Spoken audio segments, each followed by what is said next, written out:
আমার বাবা জব করতেন, এখন কিছুই করেন না। ওই সময় কি ধরনের জব করতেন? একটা প্রাইভেট কোম্পানিতে ছোট্ট একটা জব করতেন। কয় ভাই বোন আপনারা? আমার 2 ভাই আর আমি একাই বোন। ওকে, মানে আপনি বড়? না, আমার বড় ভাই। 2 ভাই আপনার বড়? হ্যাঁ, না, এক ভাই আমার বড় আর এক ভাই মানে আপনি মেঝো? হ্যাঁ, মেঝো। আচ্ছা, ঠিক আছে। ইন্টারমিডিয়েট পড়ার সময়টাতে আপনার বিয়ের কথাবার্তা চলছে? হ্যাঁ, তখন কথাবার্তা চলছে। মিন্স হচ্ছে আমার বড় ভাই তখন ঢাকায় থাকে। আচ্ছা। তো সেই ক্ষেত্রে আমার গ্রামেরই একটা ছেলে, আমার বড় ভাইয়ের ফ্রেন্ড, সেও ঢাকায় থাকে। তো ওনার যেখানে দোকান, মানে ওনার একটা ডিপার্টমেন্টাল স্টোর ছিল এখানে বিজনেস করতেন ঢাকাতে। হ্যাঁ, তো আমার ভাইয়া ওখানে যাওয়া আসা করতো আমার ফ্রেন্ডের দোকানে। তো ওখানে একটা ছেলে থাকতো মেসে। তো সেই ছেলেটা আবার পরিচিত আমার ভাইয়ের ফ্রেন্ডের সাথে। আচ্ছা। ভাইয়া তো মাঝে মাঝে যেত দোকানে। তো সেই ক্ষেত্রে ভাইয়ের ফ্রেন্ড সেই ফ্রেন্ড আমার ব্যাপারে কথা বলছে ওনার সাথে, বিয়ের ব্যাপারে। তো আমি কিছু জানি না তখনও। ইন্টার পরীক্ষা দেওয়ার পর ঢাকায় চলে আসি বেড়াতে। আচ্ছা। আর মামার বাসায় চলে আসি বেড়াতে। তো হঠাৎ করে একদিন ওই ভাইয়া ফোন দিয়ে আমার ভাইয়াকে বলছে যে ছেলেটাকে তোমাদের বাড়িতে নিয়ে যাবো দেখার জন্য। তখন আমি জানি না সে আমাকে দেখতে আসবে। তো ভাইয়া রাতে বলতেছে চলো দেশে, বাড়িতে। বড় ভাই? হ্যাঁ, আমার বড় ভাই। জি। বাড়িতে চলো, যেতে হবে। তো আমি, আমার 2 মামাতো বোন ছিল ছোট ছোট, ওরা 2জন, ওদেরও পরীক্ষা শেষ।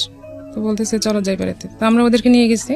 তো আমি যে বাড়িতে গেছি, আমি একটা মেহমান আসছে, তাকে আপ্যায়ন করতে হবে, কি করতে হবে, সেগুলো আমার কোনো কেয়ার ছিল না। আসছে সেটা আবার আসছে রাত্রে, প্রায় 10টা বেজে গেছে তখন ওরা আসতে আসতে। আমরা আগে পৌঁছেছি, ওনারা পরে আসছে। তো সেই সময় আমি ঘুমাই গেছি অলরেডি, ঢাকা থেকে যেয়ে ঘুমাই গেছে।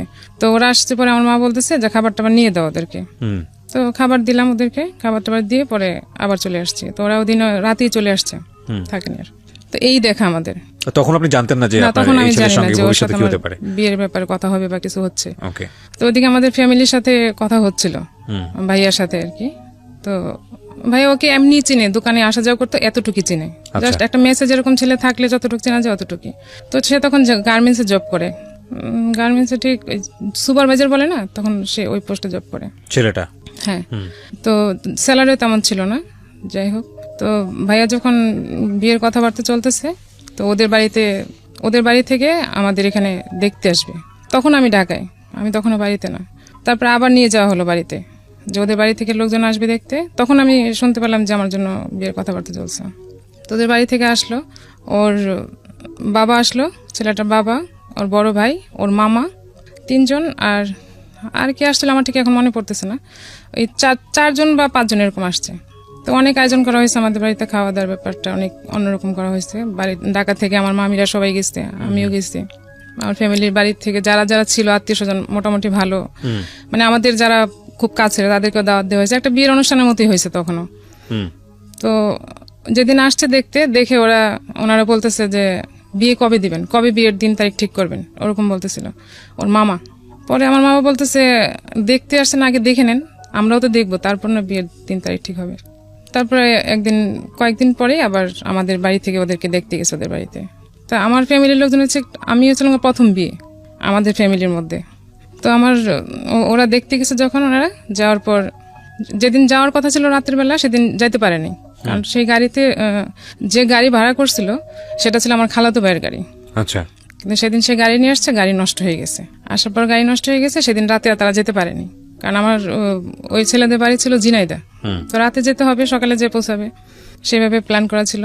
তো অর্ধেক পথ আসার পরে, ঢাকায় আসার পরে গাড়ি নষ্ট হয়ে গেছে, তো আর যেতে পারেনি। ওকে বাদ দিয়ে পরে ওরা রাতে, সকালবেলা পরের দিন প্রায় অনেক বেলা হয়ে গেছে, 11টা-12টার দিকে, তখনও ঢাকায় তারা তখন পৌঁছে যাওয়ার কথা ছিল, যাইতে পারেনি। পরে গাড়িতে, বাসে করে গেছে ওনারা সবাই। যাওয়ার পর ওদের বাড়িতে আয়োজন টায়োজন করছে, খাওয়া দাওয়া সবই হয়েছে। আর ওদের বাড়িটা ছিল এরকম যে একটা ছোট্ট ঘর ছিল, তেমন কিছু ছিল না। তো ওদের ব্যবহার দেখে আমার ফ্যামিলি সবাই মোটামুটি রাজি হয়ে গেছে যে না, ওরা সহজ সরল আছে, ভালো আছে, আর ছেলে যেহেতু শিক্ষিত আছে, তাহলে আমাদের প্রবলেম নেই, আমরা ওদেরকে একটা ব্যবস্থা করে দিব, ওরা চাকরি বাকরি করবে, সমস্যা নেই। তো সেই চিন্তা করে ওরা, ঝিনাইদহের মানুষ, আমরা তো ঢাকায় সবসময় বড় হয়েছে, ঢাকার এলাকার মানুষ, আমরা তো বাইরে কখনো যাইনি, গ্রামে মানে ওই সব সাইডে কখনো যাওয়া হয়নি। তো ওদের ব্যবহার দেখে মনে হচ্ছে ওরা খুবই সাধারণ মানুষ, খুবই সহজ সরল মানুষ, ওদের মতো মানুষ হয় না। আর ওর একটা বোন ছিল, মানে বোন আছে, ওটা দেখে আবার আমার মামা আমার ভাইয়ের জন্য পছন্দ করে রাখছে, মনে মনে দেখে পছন্দ করে আসছে। তো এটা তখন বলে না, আসার পরে বলছে আর কি। ওইটাই বিশেষ করে চোখে লাগছে বেশি, যে আমরা এখানে আত্মীয় করলে মেয়েটাকে আমরা নিতে পারবো আমাদের বাড়িতে। তো এরকম কথাবার্তা বলে আসছে। আসার পর ওই গ্রামে যখন গেছে আমার চাচাতো ভাই ছিল একটা, ওনাদের সাথে গেছে দেখতে বিয়েতে। ও চাচাতো ভাই আমাকে পছন্দ করতো বাট ফ্যামিলিতে বলে নাই কখনো যে আমাকে পছন্দ করে। আমাকে বলছে যদি আমি রাজি থাকি তাহলে সবাইকে সে মানাবে। বলছে না, আমি আপনাকে ভাই জানি, ভাই, অন্য কিছু না। তো সেই ভাই যে ছেলেটাকে দেখতে গেছে ঝিনাইদহতে, সেই ছেলের চাচার একটা দোকান ছিল ওখানে কাছে। তো চাচার দোকানে যখন গেছে, চাচাকে জিজ্ঞেস করছে ছেলে লেখাপড়া কেমন, কতটুকু করছে, কি আসে বিষয়।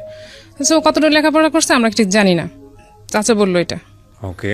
তো এটা এসে আবার আমার ভাই, ওই চাচাতো ভাই বলছে, বলার পরে আমার ফ্যামিলি থেকে কি ওটা মানে নেই যে এটা মিথ্যা কথা হইতে পারে বা মানে এই চাচাতো ভাই আবার আপনাকে পছন্দ করতো না? হ্যাঁ, ওনার সঙ্গে বিয়ে শাদীর কথাবার্তা ছিল না, সেই কারণে সে আমাকে পছন্দ করতো, সেই কারণে ওকে সন্দেহ করেছে, মিথ্যা কথা ওকে সন্দেহ করছে। এটাই আমার সবাই করছে যে এটা হয়তো মিথ্যা কথা হইতে পারে, সে হয়তো চায় না সেজন্য বলছে। আর খালাতো ভাইকে তো বলছেই যে সেও চায়, সেজন্য সে নষ্ট গাড়ি নিয়ে আসছে, সে চায় না সেখানে যাক, এগুলো বলা হয়েছে। তো এটা নিয়ে ওই চাচাতো ভাই যে বলছে, এটা নিয়ে আমার চাচির মধ্যে, মানে ওই চাচি না, পাড়াপড়শি আরেক চাচির সাথে আমার মার একরকম ঝগড়াই হয়ে গেছে যে সে কেন মিথ্যা কথা বললো এসে। তো দেখা কিন্তু একবারই হয়েছে, একবারই ওদের বাড়িতে গেছে, আর কিন্তু দ্বিতীয়বার যায়নি কখনো দেখা করতে। যেহেতু ছেলে দেখছে এখানে খুবই ভদ্র, খুবই ভালো, তো ছেলেই চাই, দেখতেও সুন্দর, কোনো প্রবলেম নাই। আমার মা তো অনেক পছন্দ করছে ছেলেকে, এই ছেলের কাছে বিয়ে দিবে। তো কথা ভাবে চলতেছে, মাঝখানে কিছু স্টপ ছিল, কি কারণে আমি জানি না। তো আমি তখন তো গ্রামে চলে গেছি অলরেডি, আর তখন মোবাইল তো অ্যাভেলেবেল ছিল না। তো আমার ভাইয়ের কাছে মোবাইল ছিল, ভাইয়া ঢাকা থাকতো। আর আমাদের বাজারে একটা দোকান ছিল মোবাইলের কথা বলার জন্য। ওখানে বলাছে যে যখনই যে আসবে ফ্যামিলি থেকে কথা বলতে বা ফোন করলে ডেকে দিবে, আর বিল যা হবে লিখে রাখবে, ভাইয়া ওটা যখনই বাড়ি যাবে তখন দিয়ে দিবে। তো আমি ওখানে, ভাইয়া ফোন দিছে, খবর পাঠাইছে যে তোমার ভাই ফোন দিছে, আমি কথা বলতে গেছি। ওখানে একটা ছেলে ছিল, আমাকে দেখছে বাট আমি জানি না। তো সে আবার পরের দিন আমার ডিটেলস বের করে আমার চাচাতো বোনের হাজবেন্ডের সাথে বলছে যে মেয়েটা কে, পরে তো আমার শালি। ও আবার ভাইয়াটা আবার আমাদের এলাকায়, আমার চাচাতো বোন এলাকায় বিয়ে হয়েছে। পরে বলতেছে মেয়েটা আমার পছন্দ হয়েছে খুব। তো আমরা জানি না, যেহেতু এখানে কথা চলতেছে অলরেডি। তো ওই ছেলেটা আর আমার ভাই দুলাভাই আসছে, আইসা আমার মাকে বলতেছে কাকি পারুলকে তো একটা ছেলে পছন্দ করছে, খুব ভালো ছেলে, বিদেশ থাকে, সে বিদেশ থেকে আসছে, অনেক পছন্দ করছে, এখন আপনারা যদি রাজি থাকেন তাহলে ওদের ফ্যামিলি থেকে দেখতে আসবে। আমার মা বলতেছে না, আমাদের তো এক জায়গায় কথা চলতেছে, এখন কিভাবে তোমাকে দেখাই বলো, একটা শেষ না হলে তার একটা কথা বলা যাচ্ছে না। পরে বলতেছে না অসুবিধা নেই, ওরা দেখুক, ছেলেটা খুবই ভালো, আর ভালোই, নানার বাড়ি ছিল ছেলেটার, আমার বোনের শ্বশুর বাড়ির কাছাকাছি ছেলেটা নানার বাড়ি ছিল, সেখানে আসছিল বাড়িতে। মা রাজি ছিল না। তারপরে পরের দিন দুলাভাই বলতেছে যে যেহেতু আমি এই বাড়ির জামাই, তো আমাকে সে অনেক রিকোয়েস্ট করে বলতেছে আপনারা বিয়ে দেন আর না দেন, আমি একটু নিয়ে আসি, ওরা দেখে যাক, কথা বলে যাক, তারপরে তো বলতে পারবো যে না আমি দেখাইছি। মা বলছে ঠিক আছে, আমি কোনো আয়োজন করবো না, তোমরা এমনি ছেলেকে নিয়ে এসো। তো ছেলে নিয়ে আসার কথা বলছে, আর ছেলে তার পুরো ফ্যামিলি ধরে নিয়ে আসছে, মানে তাদের ফ্যামিলিতে যা যা লোক ছিল, যারা ছিল সবাই চলে আসছে, আমাদের ভারী ঘর ভরে গেছে মেহমানে, এরকম। আমার মা তো দেখে অবাক হয়ে গেছে, এত মানুষ কি করে আসছে, আমি এখন কিভাবে কি আপ্যায়ন করবো, তো কোনো প্রস্তুতি ছাড়া। তারপর যেরকম হয়েছে মোটামুটি নাস্তা টাস্তা দেওয়া হয়েছে, বিকেলবেলা করছে। তো ওরা চলে গেছে দেখা করে। এখন ছেলে পুরো এলাকা ছড়াই দিয়েছে যে আমি এই মেয়েকে বিয়ে করবো, মানে আমাদের এলাকা যারা মোটামুটি প্রভাবশালী লোক আছে তাদেরকে সে ম্যানেজ করে ফেলছে। আচ্ছা, কোন ছেলে? যে ছেলেটা পরে আমাকে দেখে আমার বোনের হাজবেন্ডের সাথে আসছে, তো বলতেছে আমি এই মেয়েকে বিয়ে করবো, যা লাগে আমি সব দিয়ে নিয়ে যাব, আমার বাড়িতে যা খরচ টরচ হয় এভরিথিং সব সে দিবে, এবং সে আমাকে বিয়ে করবে। মা কি করলো, মা বলতেছে না এখানে তো বিয়ে দেওয়া যাবে না, আর ছেলেটাকে আমারও পছন্দ হয় নাই, পছন্দ বলতে আমি তো চাই না এখন বিয়ে করব, মানে এরকম প্রিপারেশন আমার মনের ভিতর ছিল না। তো আমি বলতেছে আমি ঢাকায় যাব।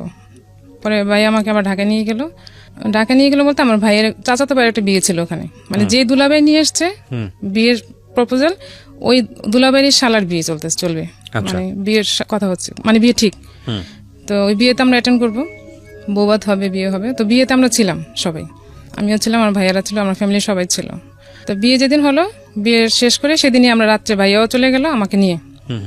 তো আমরা ঢাকায় চলে আসলাম। আবার পরের দিন ছেলেটা আমাদের বাড়িতে নাকি আসছে, সে নাকি অনেক মোটা একটা চেন নিয়ে আসছে, আমাকে বিয়ে করুক আর না করে সে আমাকে গিফট করবে। তো আমার মা, আমি তো চলে আসছে, ওরা তো জানে না, ফুল নিয়ে আসছে, কি নিয়ে আসছে আর আমি জানি না। পরে আমাদের বাড়িতে গেছে আমার দুলাভাইয়ের সাথে, পরে বলতেছে ও তো এটা নিয়ে আসছে ওকে দেওয়ার জন্য। বিয়ে করুক আর না করুক সে এটা ওকে গিফট করবে। আর সেদিন যেদিন সে দেখতে আসছে আমাকে, সেদিন সে অনেক গোল্ড পরে আসছিল, ব্রেসলেট, চেন টেন এভরিথিং অনেক কিছু পরে ইমপ্রেস আসছে। করার জন্য চেষ্টা হ্যাঁ করছে। হয়তোবা। তো সে পরে আসছে, তা চেনটা নিয়ে আসছে, সে আমাকে দিবে। তা আমি তো আর ছিলাম না।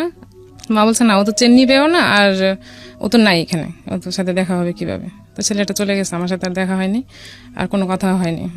তো আমার মার ইচ্ছা ছিল যে যেটা দেখছে সেখানে বিয়ে হবে। আর যে ছেলেটা পরে আসছে সেই ছেলেটার যে গ্রামের বাড়ি, ওইটা আবার আমার নানার বাড়ির কাছাকাছি। তো ওই এলাকাটা আমাদের পছন্দ না, আমাদের ফ্যামিলি কারোরই পছন্দ না যে ওই এলাকাতে বিয়ে দেবো, সারা জীবন খেটে খেটে মরবে এরকম। যাই হোক, এটা গেল। তারপর আমি তো ঢাকায় চলে আসলাম। চলে আসার পর এদিকে বিয়ের কথাবার্তা টোটালি কমপ্লিট। এদিক দিয়ে জিনাইদার যে ছেলেটা, তার সাথে বিয়ের কথাবার্তা কমপ্লিট হয়ে গেছে।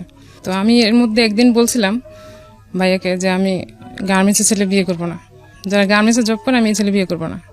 তো ভাইয়া আমার সাথে কথা বলে না সেদিন থেকে আর, যে কেন আমি এই কথা বললাম। তো ভাইয়ের একটাই ছিল সবসময় যে রাগ হলে কথা বলতো না কারোর সাথে।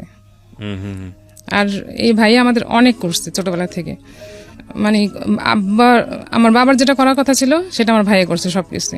তো আমিও চাইতাম যে আমার ফ্যামিলির পছন্দেই বিয়ে করব, বাট আমি এমন কিছু করব না যেটা আমার ফ্যামিলির উপর কোনো প্রশ্ন আসে, যে খারাপ প্রেম করব, আমার ভাইকে সবাই বলবো যে ওর বোন এরকম, কিংবা ও অবাধ্য হয়ে গেছে, এরকম কিছু আমি কখনো করবো না। যে প্রেস্টিজ ইস্যু হবে এরকম আমি কিছু কখনো করবো না।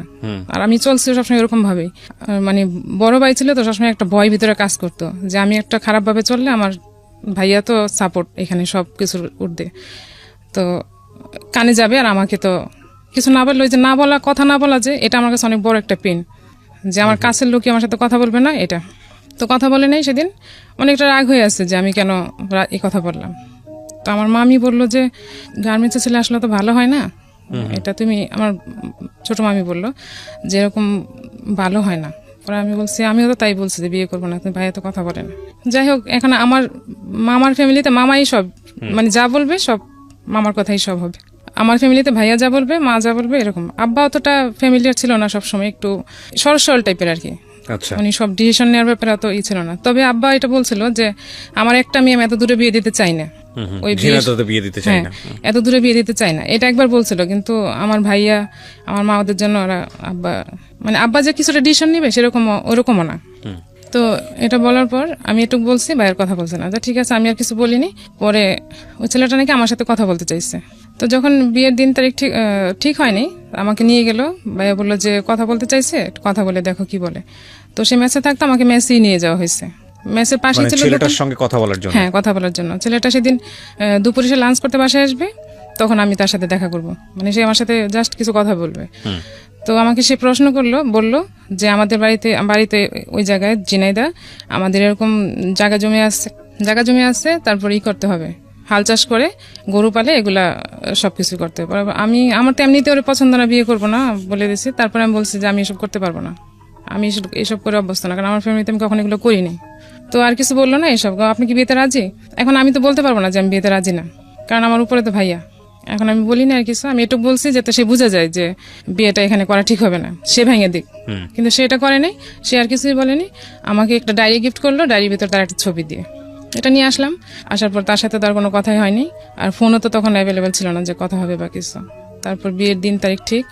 তো ওদের বাড়িতে যখন আমাদের ফ্যামিলি দেখতে গেছিল, তখন ওদের যে বাড়িঘর দেখে আসছে, ওগুলো দেখে আমার মামা বলছে যে যেহেতু এখানে যদি বিয়ে হয় তাহলে আমরা একটা ঘর করে দেবো এখানে, যাতে ও এসে থাকতে পারে। আর মামা এটাও বলছে যে তুমি বউ কোথায় রাখবা বিয়ের পর। পরে ও বলছিল যে আমি যেখানে থাকবো বউ সেখানেই থাকবে। তো ও চাকরি করে ঢাকায়, তো ঢাকায় থাকা হবে, এই জন্য আরো দূরে দেওয়া হয়েছে, যে ওখানে তার থাকবে না। তো ঘর দেওয়ার কথা বলছে, কত টাকা দিবে, যা 2টা রুম করতে যা লাগবে সেরকম দিবে। বিয়ের দিন তারিখ যখন ঠিক হলো, তখন সে টাকা চাইতে শুরু করলো বাইরের কাছ থেকে, যে বাড়িতে কাজ শুরু করছে, এখন টাকা লাগবে। টাকা যাচ্ছে, বাড়িতে ঘরের কাজ শুরু করছে, ঘরের কাজ শেষ করে আমাকে উঠে নিয়ে যাবে। আর তখন কথা ছিল যে আমাকে গোল্ড ওরা কতটুকু দিবে, কি দিবে সেগুলো, কানের গলার কি দেওয়ার কথা ছিল, তো এগুলো দিবে ওরা, আর আমাদের থেকে ঘর উঠে দিবে ওকে। তো এর মধ্যে ওর বোনের একটা প্রবলেম হয়েছে, সেটা নাকি তার ওখানে কয়েকটা ছেলে তাকে ডিস্টার্ব করতেছে খুব, তো তাকে ওখানে রাখা সেভ হচ্ছে না। আমাদের তো বিয়ের দিন তারিখ ঠিক হয়ে গেছে, এটা আমার ভাইয়ের সাথে যখন শেয়ার করছে, তখন ভাইয়া বলছে ঠিক আছে তাহলে আমাদের এখানে পাঠাই দাও, এখানে এসে থাকো। তো এসে নিয়ে আসছে, সে এসে ঢাকায় ছিল। মানে বিয়ের আগে এত কিছু? বিয়ের আগে সে তাকে পাঠাই দিছে। সে আমার মামার বাসায় ছিল কতদিন, তারপর আমাদের বাড়িতে। ওকে। তো ওর আচরণ এই বোনটাকেই তো আপনার আত্মীয়ের আরেকজন বিয়ে করার কথা। হ্যাঁ। তো ও কথা না, মানে ওইভাবে তখন কথা প্রপোজ করা হয় না, মানে মেন্টাল থিংকিং সেই সময়, মেন্টাল থিংকিং আর কি। যখন তো মেয়েটা জানে যে আমার ভাইয়ের জন্য তাকে পছন্দ করা হয়েছে, আমাদের বাসায় যখন আসছে তখন মামিরা দুষ্টামি করে এরকম বলছিল যে তোমাকে তো ওর ভাইয়ের জন্য পছন্দ করে আসছে, এরকম হাসাহাসি করে। আমরা জাস্ট বান্ধবীর মতো ছিলাম মামিদের সাথে, এরকম বলছে। তো ও তো মনে মনে ভাইয়াকে এমনি পছন্দ করে বসে আসছে। তো যখন এখানে চলে আসছে তখন তো সে আরো সিরিয়াস। তো আমার ভাইয়া ছিল একটু রিজার্ভ টাইপের, খুব রিজার্ভ টাইপের বলতে কি মানে ইচ্ছা করে যে কোনো মেয়ের সাথে একবার পড়ে যাবে এরকম না, ভাইয়া ওকে বোনের মতো দেখে। হ্যাঁ। তো আমাদের বাড়িতে যখন আসছে তখন সে বিহেভ গুলো এরকম যে ও প্লেটে খাবে, খাওয়ার পর প্লেটটাও সরাবে না। ইভেন মানে এরকম না যে আমরা কোথাও গেলে তো একটু কার্টিসি করি যে আমরা অন্তত এতদিন ধরে এখানে আসছি, আমার তো একটু দায়িত্ব থাকে যে আমি কি করব না করবো, কিন্তু সে এরকম ছিল না। সে একটু উগ্র টাইপের চলাফেরা ওরকম ছিল, দেখে আমার কাছে ভালো লাগেনি। সে ছিল অনেকদিন, প্রায় 20-25 দিন হবে ছিল। তারপর ওকে পাঠাই দেওয়া হয়েছে বাড়িতে, চলে গেছে। তো ওর ভাই টাকা চাচ্ছে ঘর উঠানোর জন্য, তো এদিকে দিয়ে বিয়ের দিনও চলে আসছে।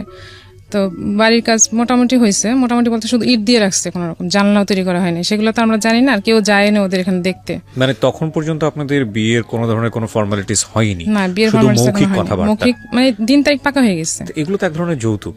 হ্যাঁ, এখন এটা তো আমরা ফ্যামিলিতে ভাবছি যে আমাদের দিতেই হবে, বলে আসছে, আমরা নিজেরাই বলে আসছে, আমাদের তো নিজেরাই দিতে হবে। তো দিতেই হবে বলে আসছে, বিষয়টা আসলে প্রয়োজন ছিল কিনা? প্রথম কথা হচ্ছে যে আমাদের বিয়ের যে সংস্কৃতি সেখানে কিন্তু বিষয়গুলো এভাবেই হয়।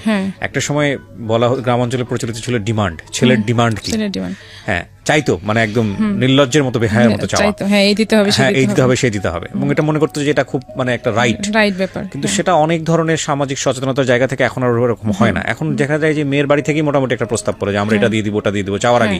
এগুলো কিন্তু এক ধরনের যৌতুক, অবশ্যই যৌতুক, কিন্তু এটা করা উচিত না। এটা ওরা করছিল এই জন্য যে আমি যেহেতু ওখানে যেয়ে থাকবো, আর ওরা 4 ভাই ওরা না, সেটা বিয়ের পরবর্তী সময় যদি আপনার ভাই খুশি হয়ে যদি একটা নিজে থেকে স্টেপ না, সেটা অন্য জিনিস। তারপরেও এই ধরনের কথাবার্তা বলা ঠিক হয়নি। কিন্তু ওরা তো চিন্তা করছে ওইভাবে না, ওরা চিন্তা করছে, বিশেষ করে আমার মামা করছে যে ঘর তুলে দিলে হবে কি, সেখানে এসে একটু রিল্যাক্সে যখন থাকবে তখন থাকতে পারবে। যাই হোক, আগে থেকে এরকম বলে একটা হোপ তৈরি করেছে আর কি। এখন তৈরি করছে। আর ওই ছেলেটাও বুঝতো যে আমাদের ফ্যামিলিতে যদি টাকা চাওয়া হয় বা কিছু চাওয়া হয় তাহলে সেখানে বিয়ে হবে না। আর তার ধারণা ছিল যে আমাকে বিয়ে করলে সে অনেক কিছু পাবে, যেহেতু আমি একাই মেয়ে আর ঢাকার মেয়ে। ঠিক আছে, আমরা ধারাবাহিকভাবে শুনতে থাকি। তারপর কি হলো? এরকম চিন্তা ভাবনা। পয়সা করে আপনারা দিয়ে দিলেন না আগে? না, ও ভাইয়া আসলে একবারে যদি না দেওয়া লাগে, আমাকে যদি আস্তে আস্তে দিয়ে দিতে হয় তাহলে তো আমার জন্যই ভালো। তো ভাইয়াও কিছু মনে করে না, টাকা রাখ দিছে। কিন্তু আমার কাছে এটা পছন্দ হয়নি তখন, যে সে বিয়ের আগে টাকা যাচ্ছে, টাকা নিয়ে ঘর তুলবে, এরকম তো ঠিক না। তো বিয়ের দিন চলে আসছে, তারিখ চলে আসছে বিয়ের কাছাকাছি, এখন বিয়ে শপিং করতে হবে। বিয়ে শপিং এর জন্য ভাইয়ের কাছে টাকা নিচ্ছে, ওই ঘরের টাকা দিয়ে সে শপিং করছে।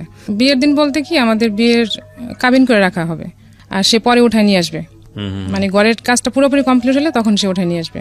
তো কাবিন করতে আসছে, সেখানে আমাকে শুধু দেওয়া হয়েছিল একটা নাকফুল দেওয়া হয়েছে, হ্যাঁ নাকফুল আর একটা আংটি দেওয়া হয়েছিল। আপনাকে ওয়ার্ড কি দিয়েছিল, কি দিবে আপনাকে? ওকে দেওয়া হয়েছে, ওদের সাথে আমার ফ্যামিলির সাথে কথা হয়েছিল যে সে গলার আর হাতের কি যেন দিবে, আমার সঠিক মনে নেই এখন কি দেওয়ার কথা। এরকম কোন ওয়াদা কি ছিল যে আপনাকে এত ভরি গোল্ড দিতে হবে? এরকম ছিল। এগুলো বিয়ের ক্ষেত্রে ঠিক না। মানে আমরা আমাদের সামাজিক রীতিতে এই জিনিসগুলো করে থাকি। বিশেষ করে এখন যে জিনিসটা খুব বেশি প্র্যাকটিস হয় সেটা হচ্ছে দেনমোহরের জায়গাটাতে। যদিও এটা নিয়ে অনেক ধরনের কথা আছে, তবে এটা এমন পর্যায়ে চলে গেছে যে এটা এক ধরনের বলা যেতে পারে শো অফের জায়গাটাও চলে গেছে, যে কত বেশি দেনমোহর ধরা যায়। যদিও এটা অনেক ক্ষেত্রে অনেকে মনে করেন লজিক, কারণটা হচ্ছে একটা মেয়ের যদি একটা আর্থিক নিশ্চয়তার জায়গাটা এটা, কিন্তু একটা ছেলের সামর্থ্যের জায়গাটাও তো অনেক বেশি চিন্তা করার প্রয়োজন। যাই হোক, সেগুলো আসলে অন্য ধরনের ডিবেট। তারপরে কি হলো? তারপর যখন সে না, এটা তখন ওরা বলছে যে তুমি কি দিতে পারবা, এরকম বলেন, তোমাকে এত দিতেই হবে, এরকম করে আমার ফ্যামিলি বলে। তো সে বলছে আমি এতটুক দিব, তো এতটুক দিবে, কথা হয়েছে। এখন বিয়ের কাবিনের দিন সে দিবে না, এটা উঠায় যখন নিয়ে যাবে তখন দিবে। তো কাবিনের দিন আসছে ওর ফ্যামিলি থেকে যারা যারা আসার, আমার বাড়িতে পুরাই একটা বিয়ের আয়োজন হয়েছে যেদিন কাবিন হবে সেদিন। আর সে যে সব শাড়ি কাপড় আমাকে দিয়েছে বিয়ের দিন, সেগুলো আমার কোনোটাই হয়নি, কারণ আমার হাইট অনুযায়ী, আমার সবকিছু অনুযায়ী আমার কোনোটাই ঠিক মতো হয়নি। সে সব এমন সব মার্কেটিং করছে যেগুলো নাকি শুধু বিয়ের শাড়িটা আমি কোনোরকম পরতে পারছি, কোনোরকম, মানে শাড়িটার দেখা যাচ্ছে বহরটা কম ছিল, জুতা যেটা নিয়ে আসছে আমার পায়ে লাগেনি। তারপরে এভরিথিং কোনো কিছু আমার ঠিক মতো হয়নি, কারণ ওর শপিংটা ও একা করছে। হ্যাঁ, আর ছেলে মানুষ শপিং করলে যা হয় আর কি। তারপর বিয়ে হলো, বিয়ে হওয়ার দিন বলা হয়েছিল যে সে থাকবে, ওনারা মানে আসবে না আমাদের বাড়িতে, বিয়ে যেতদিন আমাকে উঠায় নিয়ে না যাবে। তো গ্রামের বিয়ে, তো বিয়ে হওয়ার পরে তারা বলতেছে থাক, সবাই যেহেতু বিয়ে যেহেতু হয়ে গেছে ছেলে থাক। তারপর সেদিন বিয়ের দিন তো সে রয়ে গেল, থাকার পর সেদিন খুব বৃষ্টি হয়েছে খুব রাতে, আর গরমও ছিল খুব, এপ্রিলে ছিল তো অনেক গরম ছিল, তো বিদ্যুৎ ছিল না। আর আমাদের বাড়িতে যে ঘর ছিল সেখানে আমাদের তো অনেক মেহমান আসছে, সবাই ছিল, তো আমাদের বাড়িতে থাকার কোনো ব্যবস্থা রাতে ছিল না। তো আমার চাচার বাড়ি আছে আরেকটা, আমরা সেখানে ছিলাম। তো আমার খুব ভয় লাগতেছিল যে একটা ঘরে এরকম অজানা একটা লোকের সাথে কিভাবে থাকবো, কিভাবে একদমই অচেনা। তো আমার খুবই ভয় লাগতেছিল। আমার প্রত্যেকটা মানুষের একটা ড্রিম থাকে না, আমরা কিন্তু একটা মানে ম্যাচিউর বলি বা একটা ইম্যাচিউর বয়সে সবার একটা স্বপ্ন থাকে না, বিয়ের স্টার্টিং সময়টা যে মানুষটা আমার জীবনে আসবে সেই মানুষটাকে নিয়ে খুব সুন্দর একটা চিন্তা করা, এরকম একটা স্বপ্ন কিন্তু প্রত্যেকটা মানুষ, আমি যত জানি মেয়েদের মনে একেবারে টিনেজ বয়স থেকে শুরু হয় থাকে। হ্যাঁ, আমার ছিল হয়তো অতটা থাকে না। আমার ছিল এরকম যে আমি এটা কখনোই চিন্তা করিনি আর মানতেও পারিনি যে বিয়ের প্রথম রাত আমি আমার বাবার বাড়িতে থাকবো। এটা খুবই আমার কাছে একটা কেমন জানি মনে হয়েছে। মানে এই কথাটা যারা ভিডিওতে দেখছেন বা রেডিওতে অনুষ্ঠানটা শুনছেন তাদেরকে এই কারণেই বলছি, যারা ভবিষ্যতে বিয়ে শাদী করবেন অন্তত মানে একটা মেয়েকে এই কথাটা জিজ্ঞেস করাটা খুব প্রয়োজন, যদি বিয়ের আগে এটা সম্ভব হয় কারোর পক্ষে, যে what is your dream actually. মানে যেই মানে বিয়ের প্রথম রাত এটা খুব গুরুত্বপূর্ণ, একটা মানুষের সঙ্গে জীবন শুরু করার প্রথম মুহূর্ত, এটা আসলে বিশেষ করে মেয়েদের একটা অনেক সুন্দর স্বপ্ন থাকে, অ্যাটলিস্ট তাদের ওই স্বপ্নটুকু পূরণ করা যায় কিনা ছেলেদের সাইড থেকে, এইটুকুর চেষ্টাটা করা। বাট লাকিলি আর আনলাকিলি আমাদের জীবনটা আসলে সবকিছু সবসময় কিন্তু পরিকল্পনা মাফিক আসে না, এবং খুব ইভেনচুয়ালি হঠাৎ করে চলে আসে, যেটা আমাদের চিন্তার সাথে কোনো রকমের মিলই থাকে না। অনেক সময় তো আমরা ওই ব্যাপারটা নিয়ে ডিসঅ্যাপয়েন্ট হই। আর এই রাতটা নিয়ে আমরা কথা বলতে চাচ্ছি এই কারণে যে this is a very special night, এবং এটা জীবনে একবারই আসে। তো সেই জায়গাটা থেকে এইটার যেই ড্রিম প্ল্যানটা থাকে সেটা আসলে পূরণ করা উচিত এবং চেষ্টা করা উচিত অন্তত। জি, আপনি যেটা বলছিলেন। তারপর তো বিদ্যুৎ ছিল না, তো অন্ধকার, সব বাড়িঘর তো সবই অন্ধকার, তো শুধু ক্যান্ডেল জ্বালানো হয়েছিল। তো আমার ভাবিরা বলতেছিল যে যাও, কিছু হবে না, ভয়ের কোনো কারণ নেই, এরকম বলতেছিল। কিন্তু আমি আমার ভিতর থেকে মানতে পারতেছিলাম যে আমার ভয় লাগতেছিল যে আমি কি করব, কি হবে, মানে এরকম একটা ভয় কাজ করতেছিল, মানে খুবই আমি ভিতর থেকে কাঁপতেছিলাম এরকম। তো যখন গেলাম তো আসার পর আমার হাত ধরছে, ওরকম না কোনো এই যে একটা প্রিপারেশন কিংবা একটা কিছু বলা করা ওরকম কিছুই না, জাস্ট সে আমার হাতটা ধরে দেখছে আমি খুব কাঁপতেছিলাম ভয়তে। তো বলতেছে এরকম কাঁপতেছো কেন? আমি বলছি আমার ভয় লাগতেছে, এটুকু বলছে। বলে আমি দূরে সরে বসে আছি, অনেক দূরে সরে গেছি। সরে যাওয়ার পর সে শুয়ে পড়ছে, শুয়ে পড়ার পর আমাকে বলতেছে বাতাস দাও পাখা দিয়ে, মানে অনেক গরম লাগতেছিল তখন। আপনাকে কমেন্ট করছে? হ্যাঁ, আমাকে বলতেছে বাতাস দাও, গরম লাগতেছে আমার খুব। তো আমি কি বোকা ছিলাম, আমি এটা বলতে পারিনি যে আমি পারবো না বাকি, আমিও ঠিক বাতাস করতেছি। ভালো কাজ, ঠিক আছে, হ্যাঁ আমি করে যাচ্ছি বাতাস, যে আমি অচেনা মানুষ, তার সাথে আমি মোটে কথাই হয়নি, কিছুই না, তাকে কেন আমি বাতাস করবো বা কিছু এরকম কোনো কমেন্টস আমার ছিল। তো ও বলছে বাতাস করো, আমিও যতক্ষণ সাথে ছিলাম বাতাস করছে, ক্যান্ডেল নিভে গেছে, দেন আমি শুয়ে পড়ছি, ও ঘুমাই গেছে, আমিও শুয়ে পড়ছি। দেন সকালে বাসায় আসলাম আমাদের বাড়িতে এসে, তো মামির আমার সাথে দুষ্টামি করতেছিল এমনিতেই। তা আসলে ওরকম কিছুই না, আমাদের এখানে রীতি হচ্ছে যে জামাই পরের দিন বাজার করে এরকম, বা 2 দিন পরের দিন বা তারপরের দিন এরকম বাজার করার সিস্টেম। তো আমার বিয়ের দিন যারা আসছিল আমার আত্মীয় স্বজন, তাকে এত পরিমাণে সালামি দিছে, সে সালামিতে তার বাজার হয়ে গেছে, এত পরিমাণে সালামি পাইছে। তো পরের দিন সে বাজার করতে গেছে, বাজার টাজার নিয়ে আসছে, তো ওগুলো আমার মামারা এইসব মামিরা এইসব রান্না টান্না সবকিছু করছে। তো 2 দিন পর তো ওর তো চাকরি আসতে হবে। তারপরে মামিরা যখন চলে আসলো তখন আমাদের বাড়িতে আমরা থাকলাম, সেখানে আমরা আর কোনো কথাবার্তা ওরকম হয়নি তার সাথে আমার। তো ও চলে আসলো 2 দিন পর, আমি বাড়িতে রয়ে গেলাম। তো মামা বলছিল যে এরপরে আর কোনোদিন ওরা বিয়ের উঠায় নেওয়ার আগে আর দেখা সাক্ষাৎ হবে না, তাইলে জিনিসটা অন্যরকম হয়ে যাবে, আর আমরা চাচ্ছি যে আমরা অনেক বড় করে অনুষ্ঠান করে তারপর উঠাই দিব। তো মামা কি করলো, আমাকে ঢাকায় নিয়ে আসলো, ভাইয়া বললো যে ঢাকায় চলো, তাহলে করবে। তো আমি ঢাকায় চলে আসলাম, আর ওদিকে ও জব চলে গেল। তো মামার বাসায় আসা হয়নি, কিংবা ওইভাবে তাকে বলা হয়নি, কিংবা অ্যাড্রেসও দেওয়া হয়নি যে বাসায় আসো বা কিছু এরকম কিছু। আমি আমার মতো আছি মামার বাসায়, ও ওর মতো আছে। তো মামির আমার সাথে ফাজলামি করতেছিল অনেক রকম কথা বলে, আমি বলছি না এরকম কিছু না, কিন্তু আমার তো ভয় লাগে ওকে দেখলি। আমি তখন কেবল ইন্টার পরীক্ষা দিছি, আর অত ছিলাম না। পরে বলতে সাথে বয়সের ডিফারেন্স কতটুকু ছিল? 6-7 বছর হবে। 6-7 বছর, ওকে। ঢাকায় ছিলাম, তো এপ্রিলে 5 তারিখে বিয়ে হয়েছে, তো 10 তারিখের মধ্যে আমি ঢাকায় চলে আসছি। আর 14 তারিখে মেবি ছিল, পহেলা বৈশাখ ছিল, 14 তারিখ সম্ভবত, পহেলা বৈশাখ। তো বৈশাখে প্ল্যান করা ছিল, ওর বোন তখন ঢাকায়, আবার বিয়ে তখন আসছে, তখন আসে যায়নি, ঢাকায় রয়ে গেছে।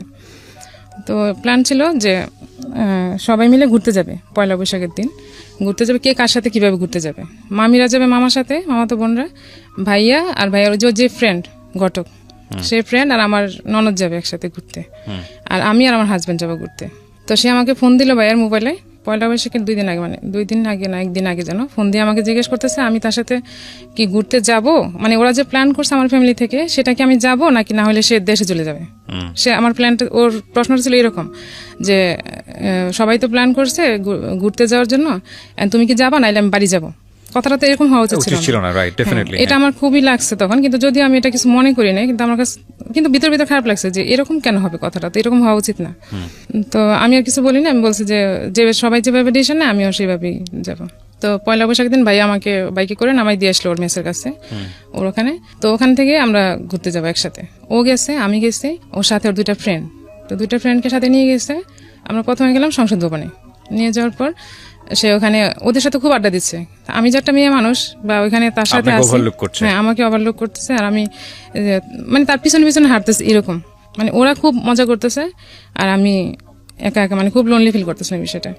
তো এটা হ্যাঁ, তো আমি এটা এসে অ্যাকসেপ্ট করতে পারিনি। মামিদের সাথে বলছি যে মামি এরকম এরকম হয়েছে। তো বলার পরে মামার ওকে ডাকছে, ওকে বলছে যে তুমি এরকম ওরে নিয়ে গেছো, নিয়ে যায় তোমার এরকম ইনসাল্ট কেন করছো, তোমার ফ্রেন্ডদের সাথে তুমি কেন ওকে নিয়ে গেছো, তুমি ওদেরকে নিয়ে যেতে আগে পরে নিয়ে যেতে, তোমরা ফার্স্ট টাইম ঘুরতে গেছো একসাথে, তোমার তো ওকে টাইম দেওয়া উচিত ছিল, না দিয়ে তুমি কেন ওর সাথে ওদেরকে নিয়ে যায় ওরে একা একা ফেলায় রেখে এরকম ঘুরছে, এটা তোর কাছে ভালো লাগেনি। তো আমার কাকা আসছিল একটা, আমার ভাইয়া আর আমার মামা, তখন আমাকেও নিয়ে যাওয়া হয়েছিল না কি গেছিলাম, হ্যাঁ আমিও গেছিলাম। তো ও সবার সামনে ওই ভাইয়ার ওই দোকানের পিছনে ওনার থাকার জায়গা ছিল, ওইখানে বসে গল্প করা হয়েছে এটা, যে এই কথাগুলো হয়েছে। হ্যাঁ, যখন আমি পয়লা বৈশাখে তার সাথে দেখা করতে গেলাম, পাশে আরেকটা পরিচিত ওর ভাবি, মানে কথিত ভাবি আর কি, পাশে ছিল পরিচিত, ওনার রুমে নিয়ে আমাকে বসাইলো। তো ওখানে একটা মহিলা আমাকে দেখতে আসছে, খুব উৎসাহ নিয়ে আমাকে দেখতে আসছে। তো আমি তো আর চিনি না কাউরি ওখানকার। তো আমরা তো এই পার্টটা বললাম যে তারপর সে সরি টরি বলছে, মাপ চাইছে সবার কাছে, না নেক্সট টাইম এরকম হবে না, সব ঠিক হয়ে যাবে, এরপর থেকে আর আমার ভুল হবে না। মানে উনিও সামহাও হ্যাপি ছিল না, আপনি তো হ্যাপি ছিলেন না, উনিও ওনার জায়গা থেকে যে আপনাকে একটু কনভিন্স করবে বা যেরকম হওয়া উচিত জামাইয়ের আচরণ সেরকম ছিল না, টোটালি ছিল না, একদমই ছিল না। তারপর দেখে চলে গেল, তারপর তো সরি টরি বলা হয়ে গেছে, আর নেক্সট এরকম হবে না এরকম বলে, দেন তার মানে তাকে ভুলটা বলা হয়েছে, তোমার ভুলগুলো এরকম হয়েছে, ঠিক আছে আর হবে না। তো আমরা যে মেসে সবাই গেছি, পাশে যে কথাবার্তা হয়েছে তার মেসে অনেকেই জানছে এটা, যে ওর এখানে এরকম একটা ছোট বৈঠকের মতো হয়েছে, ওর একটু প্রবলেম হয়েছে। তো ওর যে মেসে বুয়া রান্না করতো, সেই বুয়া নাকি তাকে বলছে এই মেয়েকে তো তুমি রাখতে পারবে না, তোমার যেভাবে হোক তাকে আটকাইতে হবে, তুমি যদি ওর সাথে সংসার করতে চাও। তখনও তার সাথে আমার কোনো রকম কোনো স্বামী স্ত্রী যে সম্পর্ক সেটা কখন হয়নি তার সাথে আমার কোনো রকম। তো প্রায় বিয়ের তো 15 দিন হয়ে গেছে, এটা 15 দিন হয়ে গেছে, আমি ঢাকায়, ও ঢাকায়, আর বাসায় আসার তার নিষেধ, সে বাসায় আসতে পারবে না। এরকম বলার পরে সে মাথার ভিতরে এটা নিচ্ছে যে আমাকে তো তাকে আটকাইতে হবে। তখন আর কিছু বলেনি।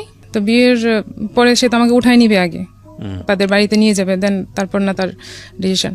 যাই হোক, এখন বিয়ে হচ্ছে, সে আমাদের বাড়িতে আসে নাই এর মধ্যে। আর বিয়ের পয়লা বৈশাখের পরে আরো 15 দিন পরে সে একদিন ছুটি পাইছে অফিস থেকে। তো সে সম্ভবত ওই ঘটক ভাইয়াকে বলছে যে শ্বশুর বাড়িতে যাবে আমাকে নিয়ে।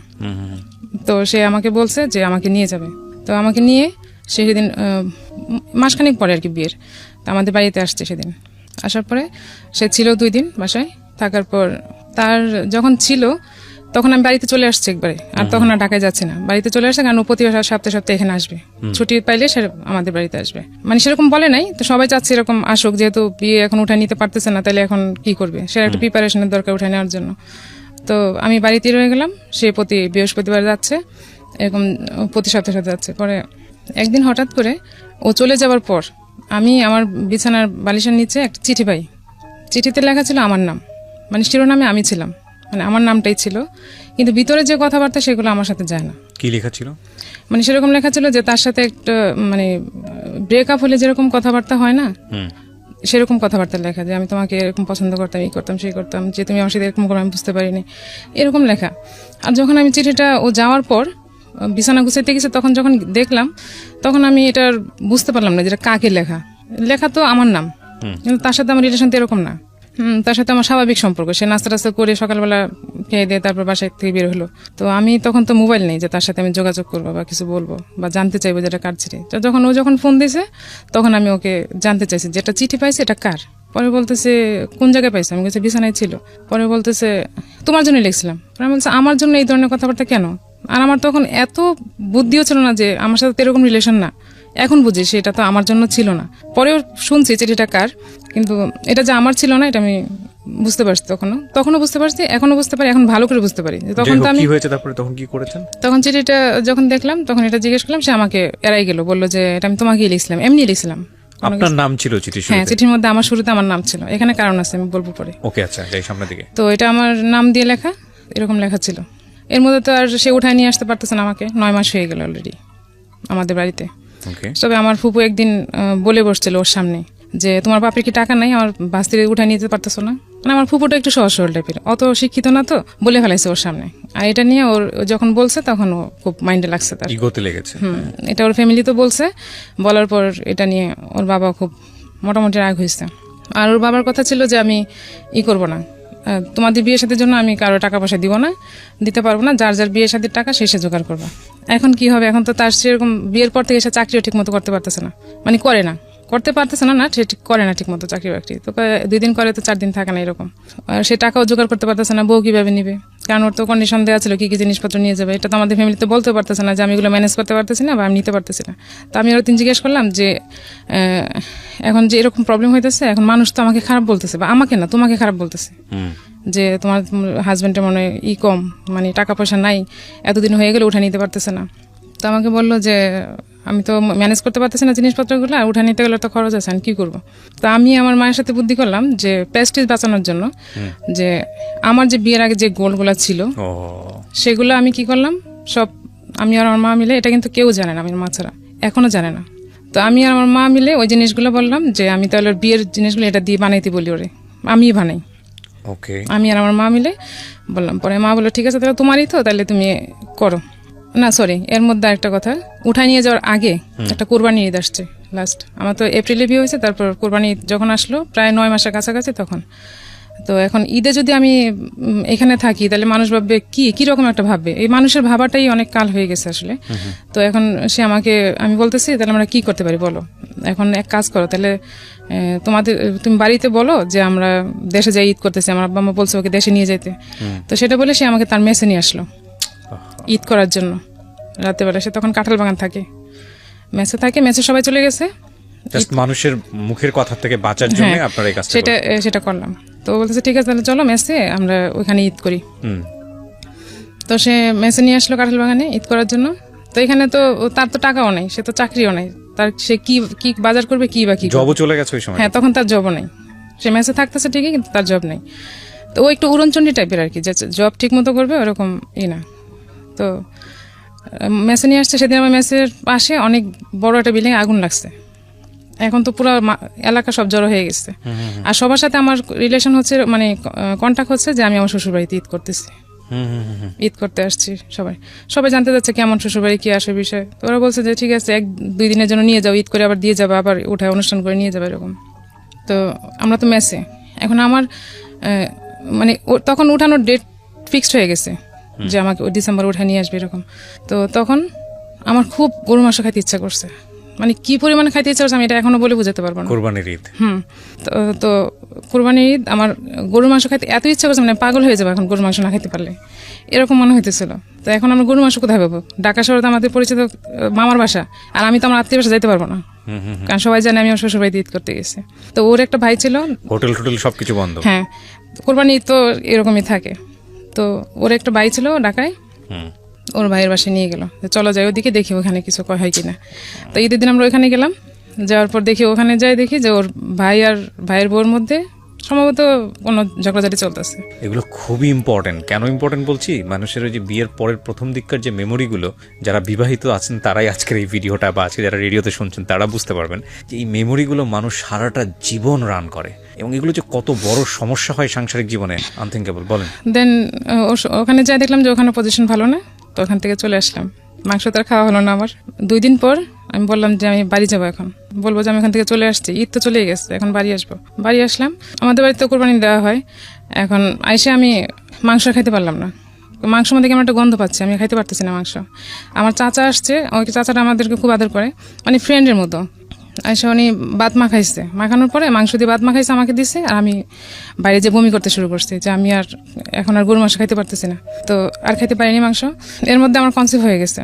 হ্যাঁ, আর তো ও নিয়ে গেছে আমাকে উঠায় ডিসেম্বরে, মানে কনসিভ হয়ে গেছে তখন সে আমাকে উঠায় নিয়ে গেছে ওদের বাড়িতে। হ্যাঁ, বিয়ের কয় মাস পরে গেলেন? বিয়ের 9 মাস পর। 9 মাস পর, আচ্ছা।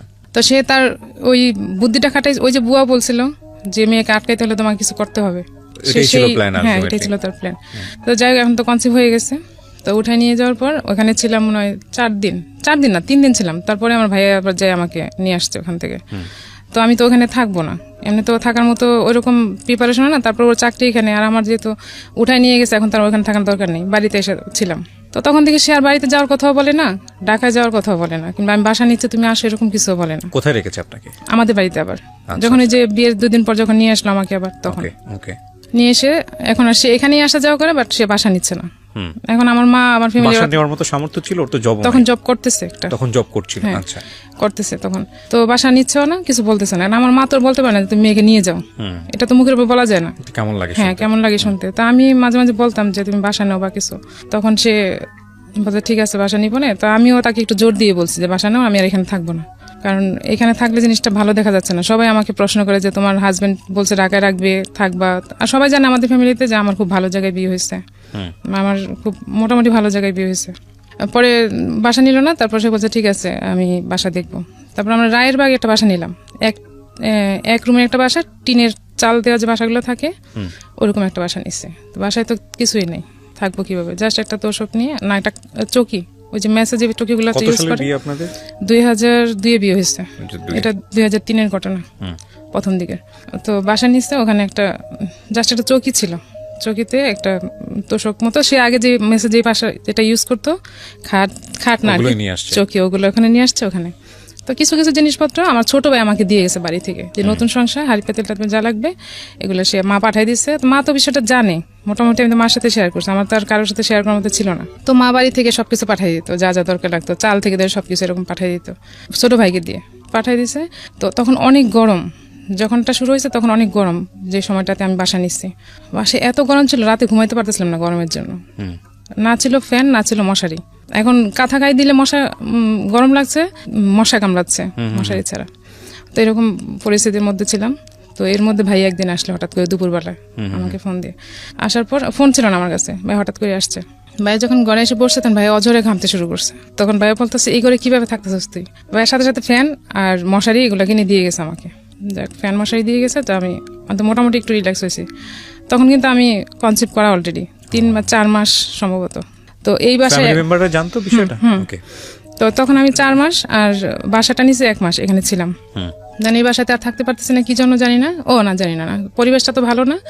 আর যে ঘটক ছিল, যে ওনার এক ভাই ছিল সেই এলাকাতেই কাছাকাছি, তো ওনার আবার ফ্ল্যাট বাসা ছিল, তো উনি 1 রুম সাবলেট দিছে আমাদেরকে। তো ওখানে আবার 1 মাস বাসায় ছিলাম। তো ওখান থেকে সে জব করে, আমি আপনার লেখাপড়া বন্ধ হয়ে গেছে? হ্যাঁ, তখন তো আমার লেখাপড়া বন্ধ হয়ে গেছে অলরেডি। বাসায় যখন সে আমাকে রেখে অফিসে যায়, আমি সারাদিন ঘুমাই, তখন আমি শুধু ঘুমাইতাম, আর ও রাতে আসার আগে রান্না করতাম, খাইতাম। তারপর একদিন হঠাৎ করে তার ট্রাঙ্ক থাকে না মেসের বাসায়, এরকম ট্রাঙ্ক ছিল একটা, ট্রাঙ্কের মধ্যে তার সার্টিফিকেট দেখতে পেলাম আমি। আর তার মধ্যে আবার তার বোন যখন আমাদের বাসায় ছিল, তখন আমি ওকে বলছিলাম একদিন, ওই যে আমার ভাই বলছিল যে ও লেখাপড়া কতটুকু জানে না, তখন আমি আমার ভিতরে হলো যে একটা লোক লেখাপড়া কতটুকু করে, তো এলাকার লোক জানার কথা, এলাকার লোক না যে তার চাচা, আইডিয়া তো থাকবে। তখন ওর বোনকে জিজ্ঞেস করেছিলাম তোর ভাই লেখাপড়া কতটুকু করছিল, তো বলছে ভাইয়া তুমি ম্যাট্রিক পাস করছে এখান থেকে, আর ঢাকায় যে লেখাপড়া করছে কিনা আমি জানি না। তাহলে জিনিসটা তো পুরোই ডাউট মনে হয়েছে। তো আমি তার সার্টিফিকেট যেগুলো দেখলাম, তার ওটুক সার্টিফিকেটই দেখছি, এসএসসি, আর বাকিগুলো দেখছি শুধু ফটোকপি। আপনি ইন্টারমিডিয়েট পাস করে বিয়ে করেছেন? হ্যাঁ, আমার ইন্টারমিডিয়েট না, আমি পাস করতে পারিনি তখন। মানে আপনি পরীক্ষা দিচ্ছিলেন এরকম পরীক্ষা? হ্যাঁ, আমার মোমেন্টে পরীক্ষা হয়েছে। তো আমি সার্টিফিকেট যেগুলো দেখলাম, একটাই শুধু অরিজিনাল সার্টিফিকেট দেখলাম, আর বাকিগুলো শুধু ফটোকপি করা দেখলাম, ওগুলো, আর বাকিগুলো দেখিনি। তাই আমি একদিন জিজ্ঞেস করলাম যে তোমার সার্টিফিকেট একটা, বাকিগুলো কোথায়? পরে বলতেছে আছে। আমি বলতে তুমি আমার সাথে মিথ্যা কথা বলছো, তোমার সার্টিফিকেট নাই। সেই জিনিসটাকে হাসি উড়াই দিল। তো আমি এটা আমি ভাইকে বলছি, ফ্যামিলিতে বলছি যে ওইরকম লেখাপড়া করে নাই, কিন্তু বলছি লেখাপড়া করছে। পরে ভাই বলছে না আমি তো ওর সার্টিফিকেট দেখছি, ওই যে ফটোকপি দেখছি। ভাই তো আর জানে না যে এগুলা ভুয়া হইতে পারে, আমাদের তো এরকম টেন্ডেন্সি ছিল না যে ভুয়া জিনিস দিয়ে এরকম কিছু করতে পারে বা কিছু। তো ওগুলো ওরা বলছে যে না আমি দেখছি, ওর কাছে চাকরির জন্য অ্যাপ্লাই করছে, ওগুলো তো দেখছি। তো ওইটা আমার সাথে স্বীকার করলো না। তো এখন আর কি বলবো, এখন বেশি ছড়াইতে গেলে জিনিসটা আমার উপরই আসতেছে, কারণ আমার হাজবেন্ড, তারপর আমার এদিকে আমার বাচ্চা হবে অলরেডি, এগুলো তো আমি কারোর সাথে বলে আমার প্রেস্টিজে লাগতেছে। এখন আমিও কারোর সাথে আমিও চুপ হয়ে গেলাম, আমি আর কিছু বলছি না, যে তো জব করতেছে করুক। তো ওখানে 1 মাস ছিলাম, থাকার পরে আবার ভাইয়া বলতেছে তোদের এত প্রবলেম, তো ঠিক আছে আমি তো ঢাকায় বাসা নিব, আমি ঢাকায় থাকি, তুই এক কাজ কর আমাদের সাথে থাক দুজনেই, আর বাসা ভাড়াটা যা লাগে আমি দেবো, ওকে বল চাকরি করে যা করবে সব যেন ও এখন জমায় নিতে পারে, এখন তাদের কোনো খরচ লাগবে না, আমি থাকবো যেহেতু আমার সাথে থাকবে। তো ভাই একটা বাসা নিল, ওই বাসায় আমরা উঠলাম। তো ওই 2 মাস ছিলাম ওর সাথে বাইরের বাসায়, তারপরে এই বাসায় আসলাম। আসার পর ও চাকরি আবার চলে গেছে, ও শুধু ঘুরতেছে খাইতেছে, কারণ ভাইয়া সব করতেছে, ভাই প্রতিদিন বাজার টাজার যায়, এভরিথিং যা লাগে খুব অড লাগে না দেখতে, বিষয়টা লাগে না সেটা। এখন সে সব করতেছে, তাকে আমি বলেছি আমি জব করো, চেষ্টা করবো, কিছু ও চেষ্টা তো করতেছে, না হইলে কি করবো, ও হচ্ছে গা ছেড়ে দিয়ে চলা আর কি রকম। তো এর মধ্যে যখন আমার 8 মাস বেবি হবে, তখন হঠাৎ করে একদিন উধাও হয়ে গেছে। আমার ভাইয়ার যে ড্রয়ার ছিল টাকা রাখার, সেখান থেকে টাকা নিয়ে সে চলে গেছে, কোথায় গেছে তার কোনো খবর নেই, কারণ তখন তো মোবাইল ছিল না, আর সে কারোর সাথে যোগাযোগ করে না। যাওয়ার পর আমি এতটাই মেন্টালি অসুস্থ হয়ে গেছিলাম যে আমি এখন কি করব, মানে কাকে বলবো, কি করব। ভাইয়া ছিল, ভাইয়াকে বলছি, ভাই তো জানি যে ভাইয়ের কাছে এরকম গেছে, তখন ওরে খুঁজে পাওয়ার তো কোনো ওয়ে নেই, যে কোথায় খুঁজে পাবো কিছু। তো ওদের বাড়িতে জানানো হলো ওকে খুঁজে পাওয়া যাচ্ছে না, ওকে বাড়ি গেছে কিনা কি আসে না, ওখানেও যায়নি, সে আমাদের সাথে কারোর সাথে যোগাযোগ করেছে না। আমি অজরে কান্নাকাটি করতেছিলাম যে আমি এরকম কখনোই দেখিও নাই, শুনিও নাই কোনোদিন, আর আমার এরকম পরিস্থিতি সে কিভাবে এরকম একটা কাজ করলো, সে কি মরে গেল, তাকে কেউ নিয়ে মেরে ফেললো, মানে এইসব চিন্তা ভাবনার ভিতরে, যে সে নিজে থেকে পালাই গেছে কিংবা সে ইচ্ছা করে যোগাযোগ করতেছে না, এটা আমার ভিতরে, হ্যাঁ এটা আমার ভিতরে কাজ করতেছে না, করতেছে যে সে তাকে কোনো বিপদে পড়লো কিনা, কিছু হইলো কিনা, আমি এখন কি করব, এরকম অজরে কান্নাকাটি করতেছি। প্রায় 15 দিন পর, মেবি 15 দিন না 12 দিন পর সে যোগাযোগ করলো। যোগাযোগ করে সে, তখন তো তাকে পাওয়াটা হয়েছে আমাদের কাছে সবচেয়ে বড় ইস্যু, যে তাকে খুঁজে পাওয়া গেছে এটা। সে আসলো বাসায়, তো ভাইয়া তার সাথে রাগ করে কথা বললো না। তো আমি জিজ্ঞেস করলাম কই গেছিলাম, কি করছো, পরে বলে যে চাকরি খুঁজতেছিলাম, চাকরি খুঁজতেছে সেই, মানে কিছু বললে সেটাকে এড়াই যেত। তো এটা তো আমাকে না বললে আমি জানবো না সে কোথায় গেছিল, কি করতেছিল। তো গেল, ফার্স্ট টাইম এটা গেল, তারপর আমার মেয়ে হলো, সিজারে হলো মেয়ে, তারপর মেয়ে হওয়ার পরে তার কাছে, তখন তো তার কাছে কোনো টাকা পয়সা নেই, চাকরিও নেই, সবকিছু আমার ভাইয়া করলো আর মামা করলো, মানে হসপিটাল যত খরচ আসছে এভরিথিং সব কিছু করলো, ইভেন তাকে গাড়ি ভাড়া পর্যন্ত আমরা ফ্যামিলি থেকে দেওয়া হয়েছে। তো সব কিছু করার পর ওদের ফ্যামিলি থেকে যেদিন আমি হসপিটালে ভর্তি হব, সেদিন আমি ওর ফ্যামিলিতে সবাইকে বলছি যে আমার জন্য দোয়া করতে, কিংবা কি হবে আমি তো জানি না, কি হইতে পারে না হইতে পারে। ওরকম মোমেন্টে আমি দোয়া নেওয়ার জন্য সবাইকে ফোন দিছি। ফোন দেওয়ার পর ঠিক আছে যাও, কথাবার্তা হয়েছে। কিন্তু হসপিটালে থাকা অবস্থায় আমি যে কয়েকদিন ছিলাম, একটা লোক আমাকে একটা ফোন দেয়নি যে তুমি কেমন আছো, কি আসো বিষয়, বা বাচ্চা কেমন আছে, তোমার শরীর কেমন আছে, কেউ না। ওর সাথে কথা হয়েছে হয়তো বা, আমি জানি না, ও ফোন দিলে হয়তো কথা হয়েছে, বলে যে কথা হয়েছে, জানাইছি বাড়িতে, তো যা কথা হয়েছে। এখন ওরা আর আসে না কেউ দেখতে, যে মেয়ে হয়েছে নাতিন হয়েছে যাই দেখতে যাই। তো আমার কাছে মনে মনে ভাবছি যে আমার শ্বশুর মেয়ে পছন্দ করে না, সম্ভবত ওর মেয়ে হয়েছে দেখে সে খুশি না, সেজন্য বোধহয় আসেনি। তো আমি বাসায় আসার পর বললাম যে ওনারা কেন আসে না, সবাই তো প্রশ্ন করে যে দাদা দাদি কেন আসতেছে না দেখার জন্য। তো বলতেছে বাড়িতে ঝামেলা, লোক থাকার লোক নাই, কিছু না, এখন ওরা তো গরু টরু পালে, এই জন্য আসতেছে না। আচ্ছা আসবে না পরে। তো এরকম করতে করতে ওর দাদি আসলো, মানে আমার শাশুড়ি আসলো সম্ভবত 3 মাস পর, এরকমই হবে, 2.5-3 মাস পর, আমার ঠিক মনে নেই। আসার পর সে ছিল উনি ছিল আমাদের বাসায়, তখনও সে আমাদের বাসা থেকে থাকতেছে। এর মধ্যে সে আবার একদিন পালাই গেছে, ওর মা থাকা অবস্থায় আবার চলে গেছে কোথায়। এখন আমার শাশুড়িও কাঁদে, আমিও কাঁদি, মানে একই অবস্থা। শাশুড়ি বলতেছে আমি তো আগে ভাবতাম যে হয়তো তোমার সাথে ঝগড়া টগড়া করে গেছে বা কিছু হয়েছে আগে যখন গেছে, কিন্তু এখন তো দেখলাম সে ভালো মানুষ, ঘর থেকে গেল, এখন কেন এরকম করতেছে, কি জন্য গেল, কোথায় গেল, কোনো খোঁজ খবর পাওয়া যাচ্ছে না। মানে আমি তাহলে এক কাজ করি, বাড়ি যাই আমি কবিরাজ টবিরাজ দিলে দেখি যে ও কোথায় আছে, কিছু পাওয়া যায় কিনা, মানে হঠাৎ করে হারিয়ে যাচ্ছে। হ্যাঁ এরকম যায়। তো এই যে কান্নাকাটি করি, খুঁজে পাওয়া যাচ্ছে না, ফোন টোন নাই। তো এর মধ্যে আবার সে একজনকে বললো যে ফোন দিয়ে বললো যে আমার সাথে কন্ট্যাক্ট করার জন্য, যাতে আমি তাকে খুঁজে নিয়ে আসি, তার একটা পাওয়ার থাকবে যে আমি তাকে খুঁজে নিয়ে আসছি। ঠিক আছে, তো আমি আর আমার ছোট ভাই আর আমার মেয়ে ছোট তখন, তাকে নিয়ে আমি গেলাম তাকে নিয়ে আসতে। তো সে নাকি ওখানে একটা জায়গায় মেসেজ ছিল, থাকার পর তাকে ওখান থেকে নিয়ে আসলাম, যে তুমি এখানে কেন ছিল, যে জব টপ খুঁজতেছিলাম, পাচ্ছি না, এখন চলতে পারতেছি না, কি মানে যখন পিঠ দেওয়ালে ঠিক আছে আর চলতে পারে না, তখন সে বাসায় চলে আসে। তখন সে বাসায় নিয়ে আসলাম, আবার সে বাসায় আসলো, আবার একটা জব নিল, জব করতেছে। করার পর এখন আমার মা আসছে একদিন, তো আমার মা আবার গ্রামীণ ব্যাংক থাকে না, গ্রামে যে এনজিও থেকে টাকা লোন নেয়, ওরকম থেকে ওখান থেকে 20,000 টাকা উঠাইছে, উঠায় নিয়ে আসছে। পরের দিনে আমার বাসায় আসছে, কাকে যেন টাকাটা দিব, তা মা আর বাড়িতে রেখে আসে নাই, কেউ ছিল না বাড়িতে, টাকাটা নিয়ে আমাদের বাড়িতে আসছে। নিয়ে আসার পর মা আমার কাছে দিছে ব্যাগটা, যে তুমি রাখো এটা ব্যাগে, পরে আমি যাওয়ার সময় আবার নিব। তা আমি মার ব্যাগটা সই ওয়ার্ড্রোবের সাইডে যে পার্ট থাকে ওইটার মধ্যে ঝুলাই রাখছি ভিতরে। তো ভালো মানুষ, সকালে নাস্তা খাইছে, খাওয়া দাওয়ার পর বেরোয় গেছে। হঠাৎ করে কেন জানি মনে হয়েছে আমার যে ব্যাগটা দেখি, তো সাথে সাথে ও যাওয়ার পর হাত দিয়ে দেখি টাকা নেই, সে টাকা নিয়ে আবার চলে গেছে। তো সাথে সাথে আমি পায়ে স্যান্ডেল নাই, কিচ্ছু না, আমি দৌড়ে রাস্তায় গেছি। যাওয়ার পর দেখি ওই রাস্তায় ও নাই। দুইটা রাস্তা, যে ও তো কোন দিক থেকে অফিসে যাবে, হয় দুইটা রাস্তা দুই দিকের একদিক থেকে যাবে, তো আমি উল্টা দিয়ে গেছি, যাই দেখি যে ওইখানে নাই। পরে ফিরে আবার আমি একদম দৌড়ে আসি, আবার আরেকটা জায়গায় আসছি, আমার বাসার কাছে যে জায়গাটা, ওখানে আসছি। এসে দেখি সে ওখানে বাসে উঠবে দাঁড়িয়ে আছে। তারপর আমি ওরে ধরে নিয়ে আসলাম বাসায়। আসার পরে মা বলতেছে তোমাকে এখন পিটাবো, মারবো। মা অনেক রেগে গেছে যে তুমি এগুলো কি শুরু করছো, কি হয়েছে তোমার, তুমি এরকম টাকা নিয়ে তুমি পালাই যাও কদিন পর, এগুলো কোন ধরনের সিস্টেম। তো সে কিছু বলে নাই, সে বলতেছে ও ভাবছে এটা আমার টাকা, তাই সে আমার কাছ থেকে নিয়ে গেছে। কারণ সে 4-5 দিন আগে বেতন পাইছে, আমাকে টাকা দিয়েছে, বেতনের টাকা, সেই টাকা ভাবছে। এটা সত্য না? না, এটা সত্যই। সে ভাবছে আমার টাকা, সে টাকা নিয়ে যায়, যার টাকাও সে তো আমাকে দিছে, আমাকে দিলে আমার টাকা তো সে দিছে, তার তো না বলে নিয়ে যাওয়ার কোনো রাইট নেই এখান থেকে, সে তো চুরি করে নিয়ে গেছে এটা। তো নিয়ে চলে গেছে, কিন্তু সে আমাকে এত টাকা দেয়নি যে সে এত টাকা নিয়ে গেছে। সে ভাবছে যে এটা আমার টাকা ছিল, 20,000 টাকা ছিল ওখানে। তো টাকা রাখা হয়েছে, যাক, তারপর আবার সে চলতেছে। এর মধ্যে ভাইয়া আগেই যখন বাসা নিছে তখনই আমাকে একটা মোবাইল কিনে দিচ্ছে।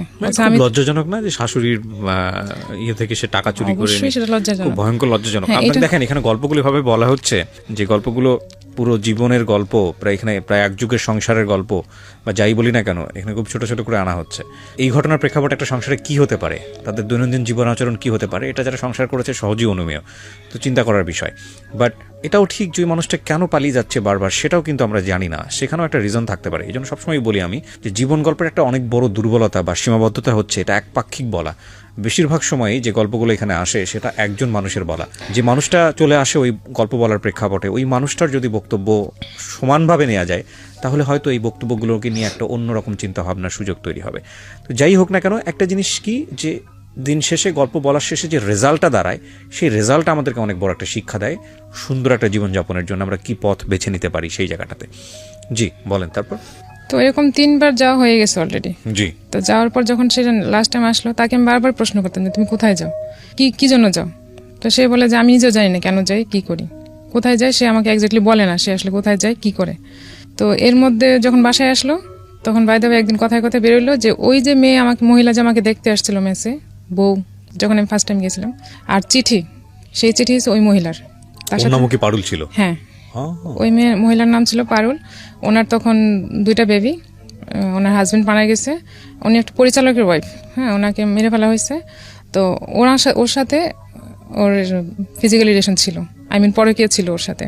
তো এটা সে আমার সাথে স্বীকার করছে, পরে নিজে থেকেই বলছে যে সেদিন ওর নাম এরকম ছিল, ওর হাজবেন্ড এরকম মেরে ফেলছিল, অনেক বড় পরিচালক ছিল, ওর সাথে আমার রিলেশন ছিল, ওর বাসায় আমি প্রায়ই যেতাম।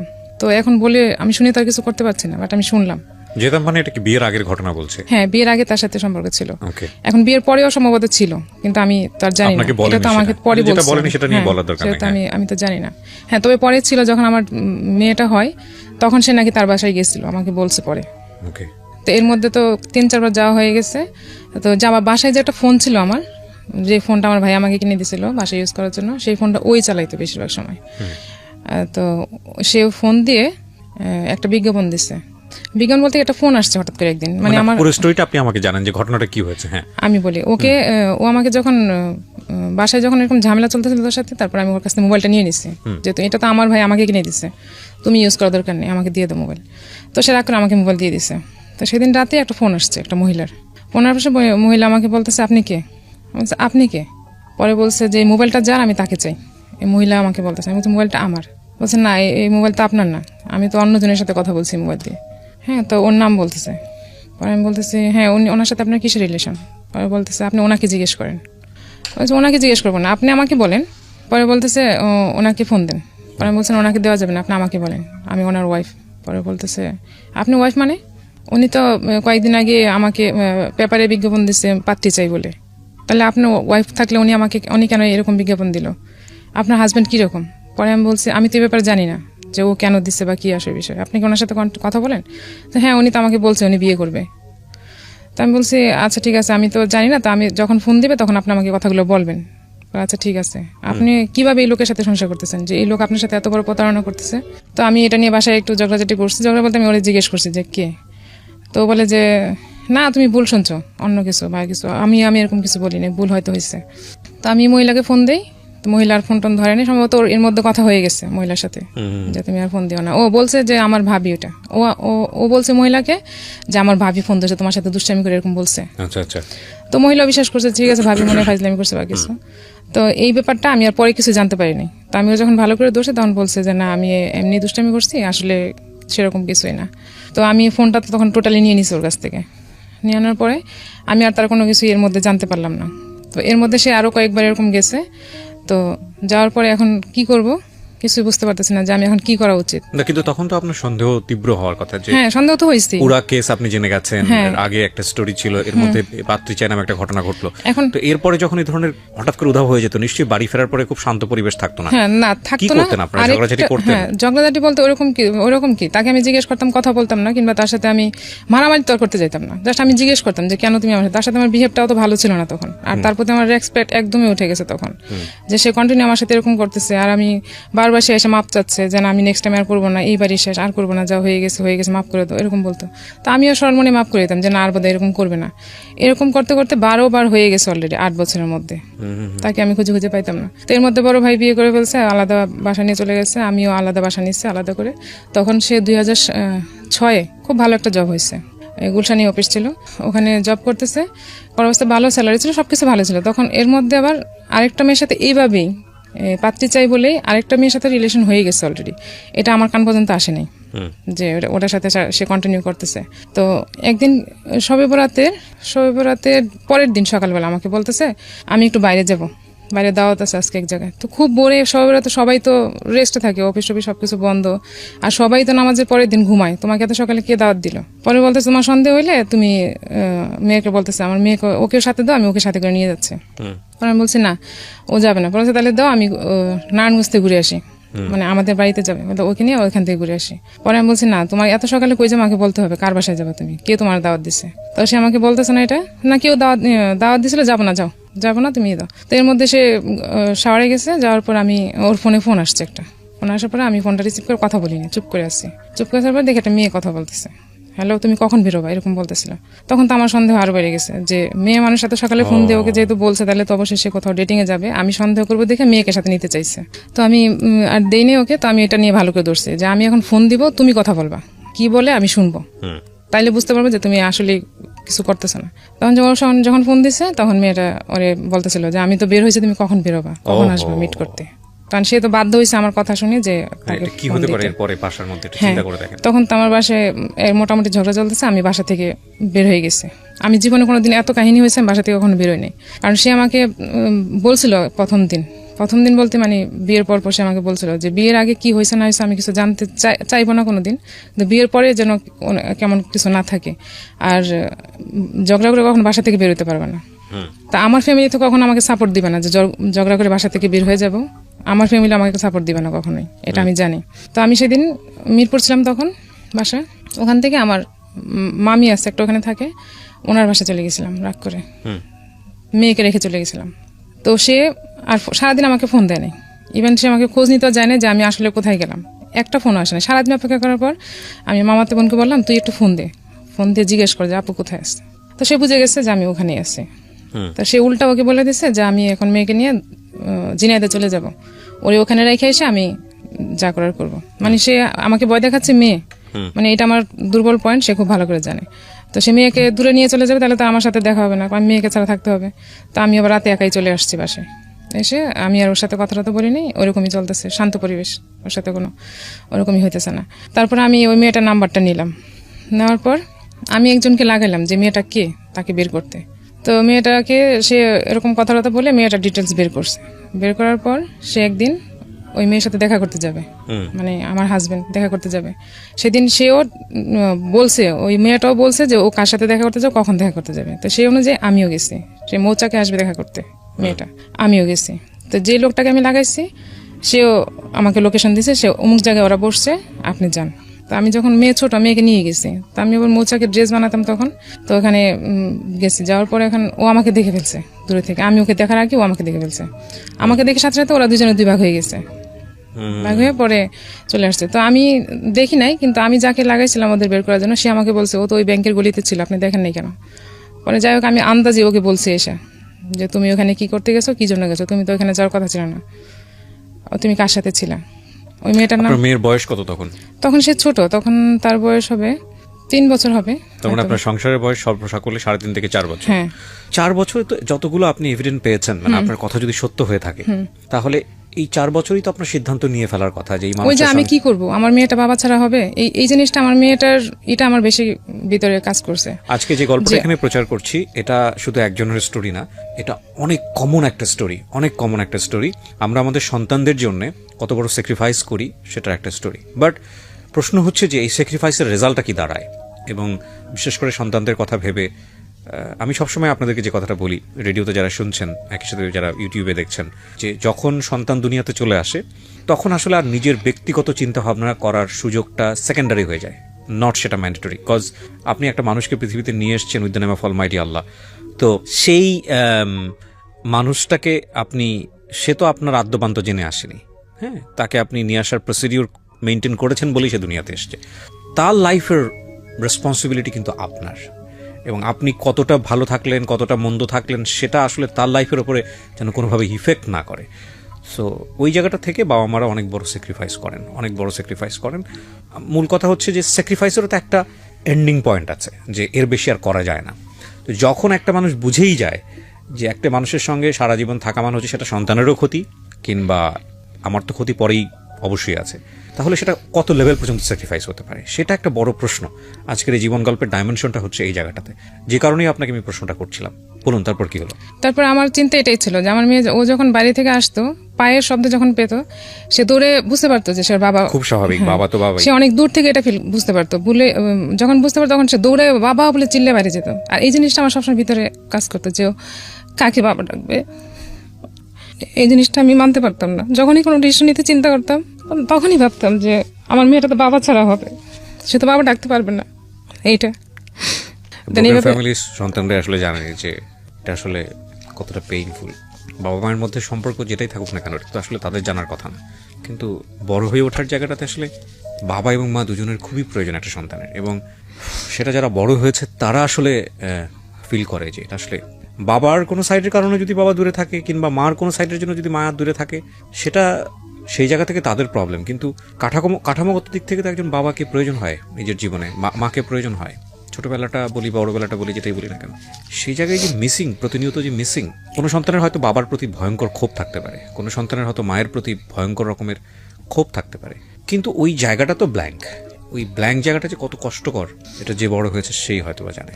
জি, আপনিও চিন্তা করছিলেন। হ্যাঁ, তারপর সে আবার তখন তো প্রায় 4 বছর, মেয়ে 3.5 বছর না, 4 বছর হয়নি তখনও, 3.5 বছর এরকম হবে। তো আমি ওকে একটা স্কুলে ভর্তি করলাম। এর মধ্যে ওই যে মেয়েটার কথা বললাম, মেয়েটার বাড়ি ছিল বরিশাল, সে নাকি ওখানেও গেছে।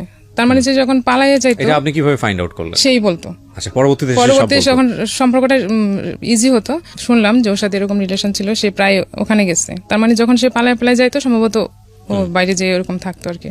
তো ওর সাথে হোটেলে ছিল একটা টাওয়াল ছিল, ওইটা সে নিয়ে আসছিল ওই মেয়ের, মানে হোটেল থেকে টাওয়াল নিয়ে, হোটেলের না, ওই মেয়ের ছিল ওইটা সম্ভবত, ভুলবশত নিয়ে আসছে না কিভাবে নিয়ে আসছে আমি জানি না।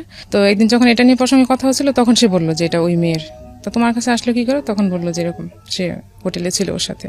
তারপরে আপনি মার্সি করতেন শুধুমাত্র এই বাচ্চাদের কথা শুনেই মার্সি করতেন, নাকি আমি কি করবো এখন? মানে ফ্যামিলিতে ফিরে যাওয়ার কোনো সুযোগ ছিল না? ফ্যামিলিতে সুযোগ ছিল না তা না, হয়তো আমি বললে হয়তো যাইতে পারতাম, কিন্তু আমি কি বলবো মানুষকে? বলবো কি, মানুষ কি বলবে? আমার বাচ্চাটা এরকম হবে, তার ভবিষ্যৎটা অন্ধকার হয়ে যাবে, তার কি করবো? আমি এখন কিছু করতে পারতেছি না, আমি ডিসিশন নিব কিভাবে? এবং একটা মেয়ের সবচেয়ে বড় যে মানে ব্যাকআপটা থাকা উচিত আমি মনে করি, যারা বাবা আছেন বা মা আছেন, আমি বলি এই কথাটা আপনাদেরকে বলতে চাই, রিকোয়েস্ট করতে চাই। ছেলেদের ক্ষেত্রে আমাদের সমাজে সবসময় আমরা যেটা দেখি যে ছেলে পড়াশোনা করবে, নিজের পায়ে দাঁড়াবে। একটা মেয়ের ক্ষেত্রে আমরা চিন্তা করি যে মেয়েটা পড়াশোনা করবে, একটা ভালো ছেলে দেখে বিয়ে দিয়ে দিব। বাট আমার ব্যক্তিগত ওপিনিয়ন, কোনো মেয়েকেই লেখাপড়া শিখিয়ে নিজের পায়ে দাঁড় করানোর আগ পর্যন্ত তার বিয়ে দেওয়া উচিত না। এটা আমার ব্যক্তিগত ওপিনিয়ন, আমি বলছি না যেটা আপনাকে মানতে হবে। আমি যত গল্প শুনেছি জীবন গল্পে, আমার কাছে মনে হয়েছে এই একটা জায়গায় যদি একটা মেয়ের মানে সাপোর্ট থাকতো, যে সে অর্থনৈতিকভাবে স্বাধীন, অর্থনৈতিকভাবে সে নিজের পায়ে দাঁড়াতে পেরেছে, তাহলে অনেকখানি সাপোর্ট, তার যৌক্তিক সাপোর্ট যেটা আমি বলি, অনেকখানি যৌক্তিক ডিসিশন নেওয়ার সুযোগ তার হয়। আনফর্চুনেটলি আমাদের সমাজের অধিকাংশ মেয়েরা এই একটা জায়গার কারণে সিদ্ধান্ত নিতে পারে না। কারণ সে তার সন্তান মানুষ করবে কিভাবে, সে যে ফ্যামিলিতে ফিরে যাবে কারোর ওপর তো বোঝা হবে না, আছে লেখাপড়া, বিয়ের সঙ্গে সঙ্গে লেখাপড়াও তো বন্ধ হয়ে গেছে। এবং এটা যে কত ভয়ঙ্করতম স্যাক্রিফাইস, কত ভয়ঙ্করতম যুদ্ধ প্রত্যেকটা মোমেন্টে সংসারের মধ্যে। যে মানুষটাকে আমি পছন্দ করি না, থাকতেই পারে, এমন হতে পারে ওনার হাজব্যান্ডের জায়গা থেকে ওনার প্রতি 100টা কমপ্লেন আছে, বাট প্রবলেম যে দুজনের জায়গা থেকেই ছিল এটা তো সত্য। দেখেন, একটা মানুষকে আপনি পছন্দ করেন না, তারপরও ঘন্টার পর ঘন্টা, মাসের পর মাস ওই মানুষের সঙ্গে থাকতে হচ্ছে, আপনাকে থাকতে বাধ্য করা হচ্ছে because of this and this is not life, definitely this is not life. তারপর কি হলো? তারপর যখন ওই মেয়ের সাথে সম্পর্কটা অনেক ডিপলি চলে গেছে, তখন এটা নিয়ে আমার ফ্যামিলিতে মানে ওর সাথে আমার অনেক ঝগড়া হচ্ছিল তখন, মানে খুবই খারাপ অবস্থা চলে আসছে তখন, যে আর তো সহ্য করা যাচ্ছে না, তুমি এরকম করতেছো, এটা আমি আর নিতে পারতেছি না। তখন সে আবার আমাকে ব্যস্ত রাখার জন্য, আর সে আবার আগের অবলম্বন, মানে আবার আমি কনসেপ্ট করলাম, আমার ছেলে আসলো পেটে, আমি বুঝতে পারিনি আসলে। মানে আপনি যখন একটা সিদ্ধান্ত নেবেন তখন আপনাকে ধরে রাখার জন্য, তখন সে আবার সে আমাকে পরে বলতো যে আসলে তোমাকে ব্যস্ত রাখতে চাইছি যাতে আমার দিকে নজর দিতে না পারো, এরকম বলতো। তো যাই হোক, ছেলে কনসেপ্ট করার সাথে সাথে আবার সে তারও একটা ভালো জব হলো তখন, একদম সেই মাসেই তার একটা ভালো জব হয়েছে, একটা ফরেন বাইংয়ে জব করতো তখন, অফিস থেকে গাড়িটাই সবকিছু দেওয়া হয়েছে, তার এক্সপিরিয়েন্সের উপর তার জবটা হয়ে গেছে। তো ওখানে ভালো চলতেছিল, খুবই ভালো ছিল তখন 2 বছর, কিন্তু ওই মেয়েটার সাথে কন্টিনিউ ছিল তার। আমি হয়তো কখনো জানতাম না, বুঝতে পারিনি, কিন্তু আমি তখন তো ব্যস্ত, সন্দেহ করতেন, তীব্র সন্দেহ করতেন, সন্দেহ তার ভিতরে ছিল। কিন্তু যখন একটা পর্যায়ে সে মোটামুটি জব করতেছে, সবকিছু করতেছে, তখন আমার এত সন্দেহ ছিল না তার প্রতি। মানে আমি তাকে বিলিভ করতাম এইভাবে যে না, সে ভুল করছে, ক্ষমা চাইছে, বাস সে ঠিক হয়ে গেছে, এরকম করে করে আমার সবগুলোই ভুল হয়েছে তার। তো তখন আমার 2টা বাচ্চা, আমি 2টা বাচ্চা নিয়ে ব্যস্ত। তখন সে আবার অফিস থেকে ভালো সাপোর্ট ভালো হচ্ছিল, সবকিছু ভালো। তখন সে গাড়ি কিনলো একটা অফিসে, গাড়ি কিনে গাড়ি ভাড়া দিল, যে ওর অফিসের গাড়ি দিয়ে আমরা চলাফেরা করি, আর ছুটির দিন আমাদের গাড়ি আমাদের থাকে, আর এমনিতে ভাড়া দিয়ে রাখছি। অর্থনৈতিক অবস্থা তো ভালোই ছিল, আমার আর কোনো টেনশন হচ্ছিল না। মেয়ে স্কুলে ভর্তি হলো তখন, ছোট প্লেতে ভর্তি হয়েছে কেবল, আর ছেলেটা অত মাত্র হাঁটেও না তখন, ছোট। এর মধ্যে একদিন হঠাৎ করে সে কি প্রিপারেশন নিয়েছে আমি জানি না, বাসা চেঞ্জ করতে বললো। বাসা চেঞ্জ করে পাশেই একটা বাসা নিলাম, তখন আমি রামপুরাতে ছিলাম, পাশে একটা বাসা নিলাম। তো বাসা নেওয়ার পর তার ভাই ছিল ঢাকায় তখন, বড় ভাই, মানে আমার ভাসুর ঢাকায় ছিল। উনি দেখলাম হঠাৎ করে আমাকে মানে মাসের বাজার একসাথে করতেছে, সব বাজার টাজার করে নিয়ে আসছে। তো আমি বলতেছি এত বাজার একসাথে কেন? তো আমার হাজবেন্ড বলতেছে আমি কয়দিনের জন্য অফিসে বাইরে যাব, বাজার টাজার করতে পারবো না, তাই তোমার সব বাজার একসাথে করে দিয়ে যাচ্ছে। ওকে, ঠিক আছে। তো সে কি করলো, তার যে বস অফিসের, তো সে ব্যাংকে তাকে চেক দিল ব্যাংক থেকে টাকা ওঠানোর জন্য। সম্ভবত এটা 14 লাখ টাকা হবে, মেবি না 9 লাখ টাকা, আমি ঠিক জানি না, অ্যাকচুয়াল টাকা কত জানি না, কিন্তু অফিস থেকে বলা হয়েছে 14 লাখ, আর ও বলছে 9 লাখ টাকা। ওকে চেক দিছে, সে গাড়িতে করে গেছে ব্যাংকে, যাওয়ার পর সে টাকা উঠায়, সে ওই ব্যাংকের ওই দরজাতে না বেরোয়, অন্য গেট দিয়ে বেরোয়, সে অন্য জায়গায় চলে গেছে। এটা আমি আর বুঝতে পারিনি যে সে এই ধরনের কাজ করতে সে যাচ্ছে, আর তার ভাই তাকে হেল্প করতেছে, বড় ভাই। যে করে ও রাতে বাসায় আসে না, হঠাৎ করে আমি তাকে ফোন দিই, ফোন বন্ধ, যে তুমি কই, আমি কিভাবে খুঁজবো? তো তার অফিসে তো খুঁজবার কোনো ব্যবস্থা আমার কাছে নেই, ফোন নাম্বারটা আমার এরকম ছিল না। অফিসে একদিন গেছি আমি, বাট আমি ফোন নাম্বার আমার কাছে নেই। তো তার ভাই বলে না, পরের দিন ওকে অফিস থেকে আমাদের বাসায় খুঁজতে আসছে, ওই বাসায়, আগের যে বাসায় ছিলাম সেই বাসায়। ভালো চলতেছে, সবাই জানে আমি গাড়িতে করে বাড়িতে যাই, খুব ভালো আছি, কিন্তু আমাকে দেখলে কেউ বিশ্বাস করতে চায় না যে আমি অনেক ভালো আছি, কারণ আমি তখন অনেক অন্যরকম হয়ে গেছিলাম, মানে খুব একদম শুকায় অনেক চিকন হয়ে গেছিলাম। মানে আমাকে দেখলে অনেকে বলতো যে তোমাকে দেখলে তো মনে হয় না হ্যাপি, মানে যারা আমাকে খুব পছন্দ করতো আর কি, তারা বলতো যে তুমি তো, তোমার দেখলে তো মনে হয় না তুমি অনেক হ্যাপি। পরে আমি আবার প্রতিবাদ করতাম এইভাবে যে মানুষের গায়ে মাংস থাকলে কি হ্যাপি হয়? যাই হোক, চলতেছিল ভালো। তো টাকা সে তো মেরে চলে গেল, ওইখান থেকে মামলাও হয়েছে অফিস থেকে। তো অফিস থেকে লোক এসে তার বাসায় খুঁজে পায়নি, কারণ বাসা তো অলরেডি ছেড়ে দেওয়া হয়েছে, বাসা যে বাসায় অ্যাড্রেস দেওয়া ছিল ওগুলো ছেড়ে দেওয়া হয়েছে বাসা। তার এরকম প্ল্যান ছিল বলেই বাসাটা ছাড়া হয়েছে সম্ভবত। অফিসের আমাদের যে গাড়িটা ছিল ওইটা ওই অফিসে ভাড়া দেওয়া ছিল। এই টাকাটা চুরি করার কি কোনো প্রয়োজন ছিল? মানে আপনার বাড়িতে তো এখন সবকিছুই ছিল। হ্যাঁ, এখন ওই যে সে গাড়ি কিনছে, গাড়িটার যে লোন ছিল সে ওটা হাঁপায় উঠতেছিল। আমি গাড়িটা কেনার জন্য কি আপনি কোনো চাপ দিয়েছিলেন? না, আমি তাকে বারবার বলছি গাড়ি কেনার, সে এটা এখনো স্বীকার করে যে আমি তাকে এগুলা নিষেধ করছিলাম, আর এগুলা না করলে সে ভালো থাকতো, হয়তো এরকম হইতো না। তো সে গাড়িটা যখন ভাড়া দিছে তখন গাড়িটার লোন প্রচুর হয়ে গেছে, কিন্তু তার সেরকম গাড়ি কেনার মতো পজিশন এখনো হয় নাই, সে কেন এত বড় রিস্ক নিতে গেল, লোন নিয়ে কেন গাড়ি কিনতে হবে এত। আমি বারবার এই কথাটা বলতাম যে লোন নিয়ে কেউ গাড়ি কিনে না, গাড়ি কিনলে অনেক পরে যখন বাড়ি হবে সবকিছু হবে দেন তুমি গাড়ি কিনবা, গাড়ি তো আমাদের এখন প্রয়োজন নেই। তো সে কথাটা শুনে নেয়, সে যা বলতো তাই করতো তার মতো করে, সে কারোর বুদ্ধি নিত না। তো গাড়ি কেনার পর তখন সে লোন টোন মানে একটু বেশি হয়ে গেছে, আর আমি জানতাম না সে কোত্থেকে লোন নিত, কি করতো না করতো, এগুলো সব আমার বুঝতে হতো না। এবং সে এমনও হয়েছে আমার নামে একটা লোন নিচ্ছে সে। তো সে যখন এখান থেকে চলে আসলো, অফিস তাকে আর খুঁজে পেল না, ওই পেপারে বিজ্ঞাপন দিল তার সম্পর্কে, হ্যাঁ তার ছবি দিয়ে পেপারে দিল যে তাকে ধরিয়ে দাও, হ্যাঁ ধরিয়ে দিন। হ্যাঁ এখন তাকে তারা ধরিয়ে দিন এরকম বিজ্ঞাপনের আগে কি আপনার সঙ্গে যোগাযোগ করেছে, নাকি আপনি জানলেন কবে সে কোথায় পালিয়ে আছে? আপনার সঙ্গে যোগাযোগটা করলো? আমি তো আমার সাথে যোগাযোগ হয়েছে অনেক পরে, তাই 15 দিন হবে। আচ্ছা, তার মাঝখানে কি পত্রিকায় বিজ্ঞাপন চলে গেছে নাকি তারও পরে? না বিজ্ঞাপন সাথে সাথে চলে গেছে, 2 দিন পরে। হ্যাঁ, যখন বিজ্ঞাপন চলে আসছে তখনই আমার কানে আসছে যে সেই ঘটনা ঘটাইছে। তখন আমি বুঝতে পারছি সে এরকম কিছু করে তারপরে গেছে। সেটা তার বাড়ি থেকে ফোন দিয়ে তখন ওর বড় ভাই বলছে। আপনি নিজের চোখে দেখেছেন তাকে ধরিয়ে দিন? আমার কাছে আছে, এটা এখনো আছে, পেপার কাটিং আমার কাছে এখনো আছে। আমরা যেহেতু এটা ইনভেস্টিগেটিভ শো না, সুতরাং আমরা চাই না কোনো মানুষের পরিচয় এখানে রিভিল হোক, কারণ আমাদের আসলে কে কি ভুল করেছে সেটা আইডেন্টিফাই করার কোনো উদ্দেশ্য না। আমরা মূলত চাই যে এই গল্পটা থেকে আমাদের যারা শুনছেন শ্রোতা বা যারা দেখছেন তারা আসলে কি পজিটিভ মেসেজটা নেবেন। Because who is victim or who is guilty, that is not our concern. Hour concern হচ্ছে যে আলটিমেটলি স্টোরির মেসেজটা কি। বলেন। তারপর চাকরিতে চলে গেল, এখন তার চাকরি নেই। সে ওই 9 লাখ না 10 লাখ টাকা নিচ্ছে, সেই টাকা নিয়ে সে বাইরে আসছে। এখন টাকা দিয়ে কি করতেছে আমি জানি না, আমি তার কখন টাকা দেখিও নাই। তো আপনার ফ্যামিলিতে তো জানাজানি হয়ে গেল, এরপর তার গোপন করার কিছু নাই। এখন তার গোপন রাখার কিছু নেই। এর মাঝখানেও আরো মেইলে কিছু ঘটনা ঘটছে না, কিন্তু এখানে একটা কথা আছে, যে লোকটার নামে অলরেডি এরকম একটা মামলা হয়েছে, যে লোকটার নামে পত্রিকায় ছবি চলে এসছে একে ধরিয়ে দিন চোর, এবং এটা মোটামুটি আপনার পরিবারের সবাই জেনে গেছে, তখন তো আপনি চাইলে ইস্তফা দিতে পারতেন যে লোকটার সঙ্গে আমি সংসার করবো না। তখন আপনি কেন সাপোর্ট করলেন? আমি তো সাপোর্ট করিনি, আমি তো করতে চাইও না সাপোর্ট তাকে। আমি তাকে বলছি তুমি কেন বারবার করতেছো, তুমি মাপ চাও, অফিসে যাও, টাকাগুলো ফেরত দাও, মাপ চাও। বলছে ঠিক আছে আমি অফিসে যাব, আমি টাকাগুলো ফেরত দিব, মাপ চাইবো। ওনার বসটা খুবই ভালো ছিল, মানে খুবই কাইন্ড ছিল সবার প্রতি, মানে ওর প্রতি, আমাদের প্রতি, ফ্যামিলির প্রতি।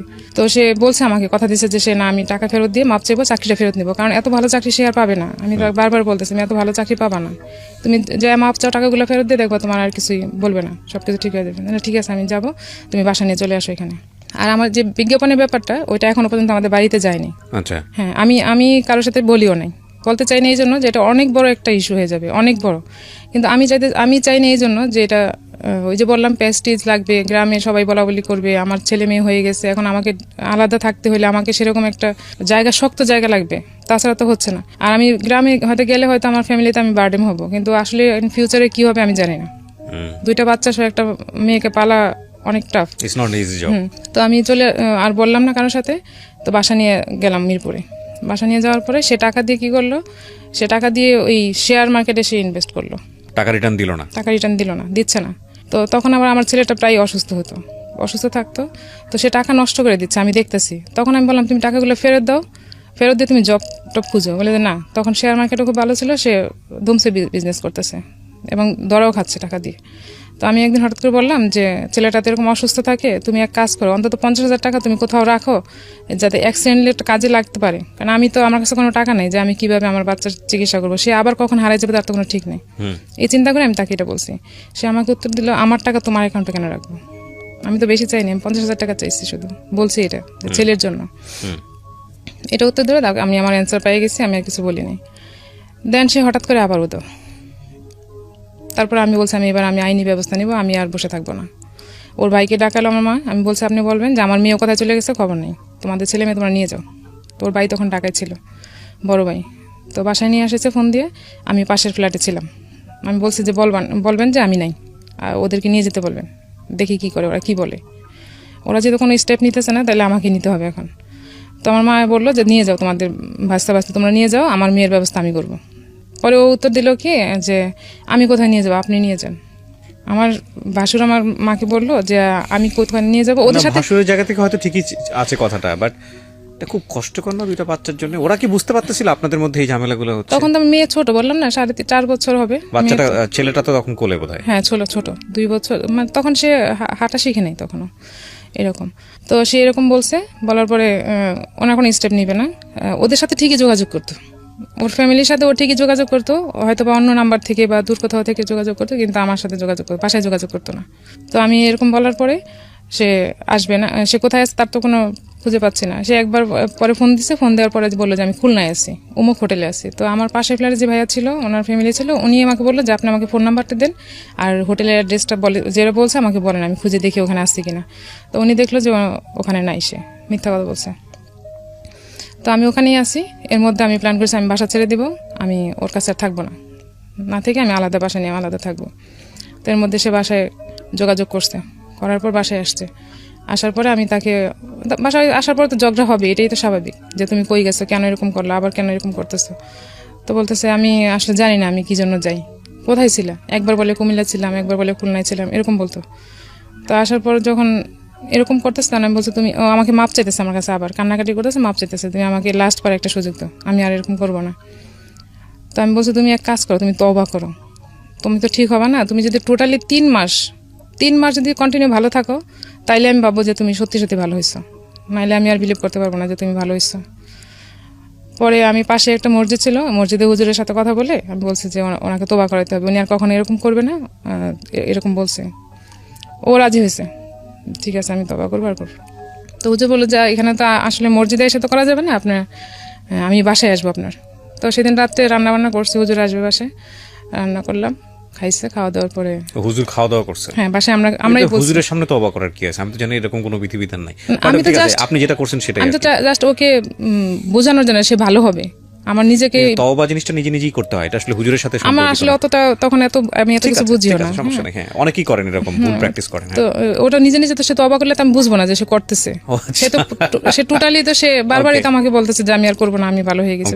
তো এটা আমার ইয়ের জন্য, মানে স্যাটিসফ্যাকশনের জন্য আমি তাকে বলছি আর কি এটা করা। তো হুজুর এসে ওকে তওবা করাইলো, ঠিক সে তওবা করলো যে আমি আর এরকম করবো না, যা করছি আর করবো না। দেন সে আবার সেম 3 মাস পর আবার হলো। না, এখানে একটা কথা বলে রাখি, অনেকে, আমি আসলে ধর্মীয়ভাবে অতটা বেশি জানি না, কারণ তওবাটা আসলে নিজের জায়গাটা থেকে নিজে করতে হয়, আল্লাহর কাছে বলতে হয়, মিনতি করতে হয়।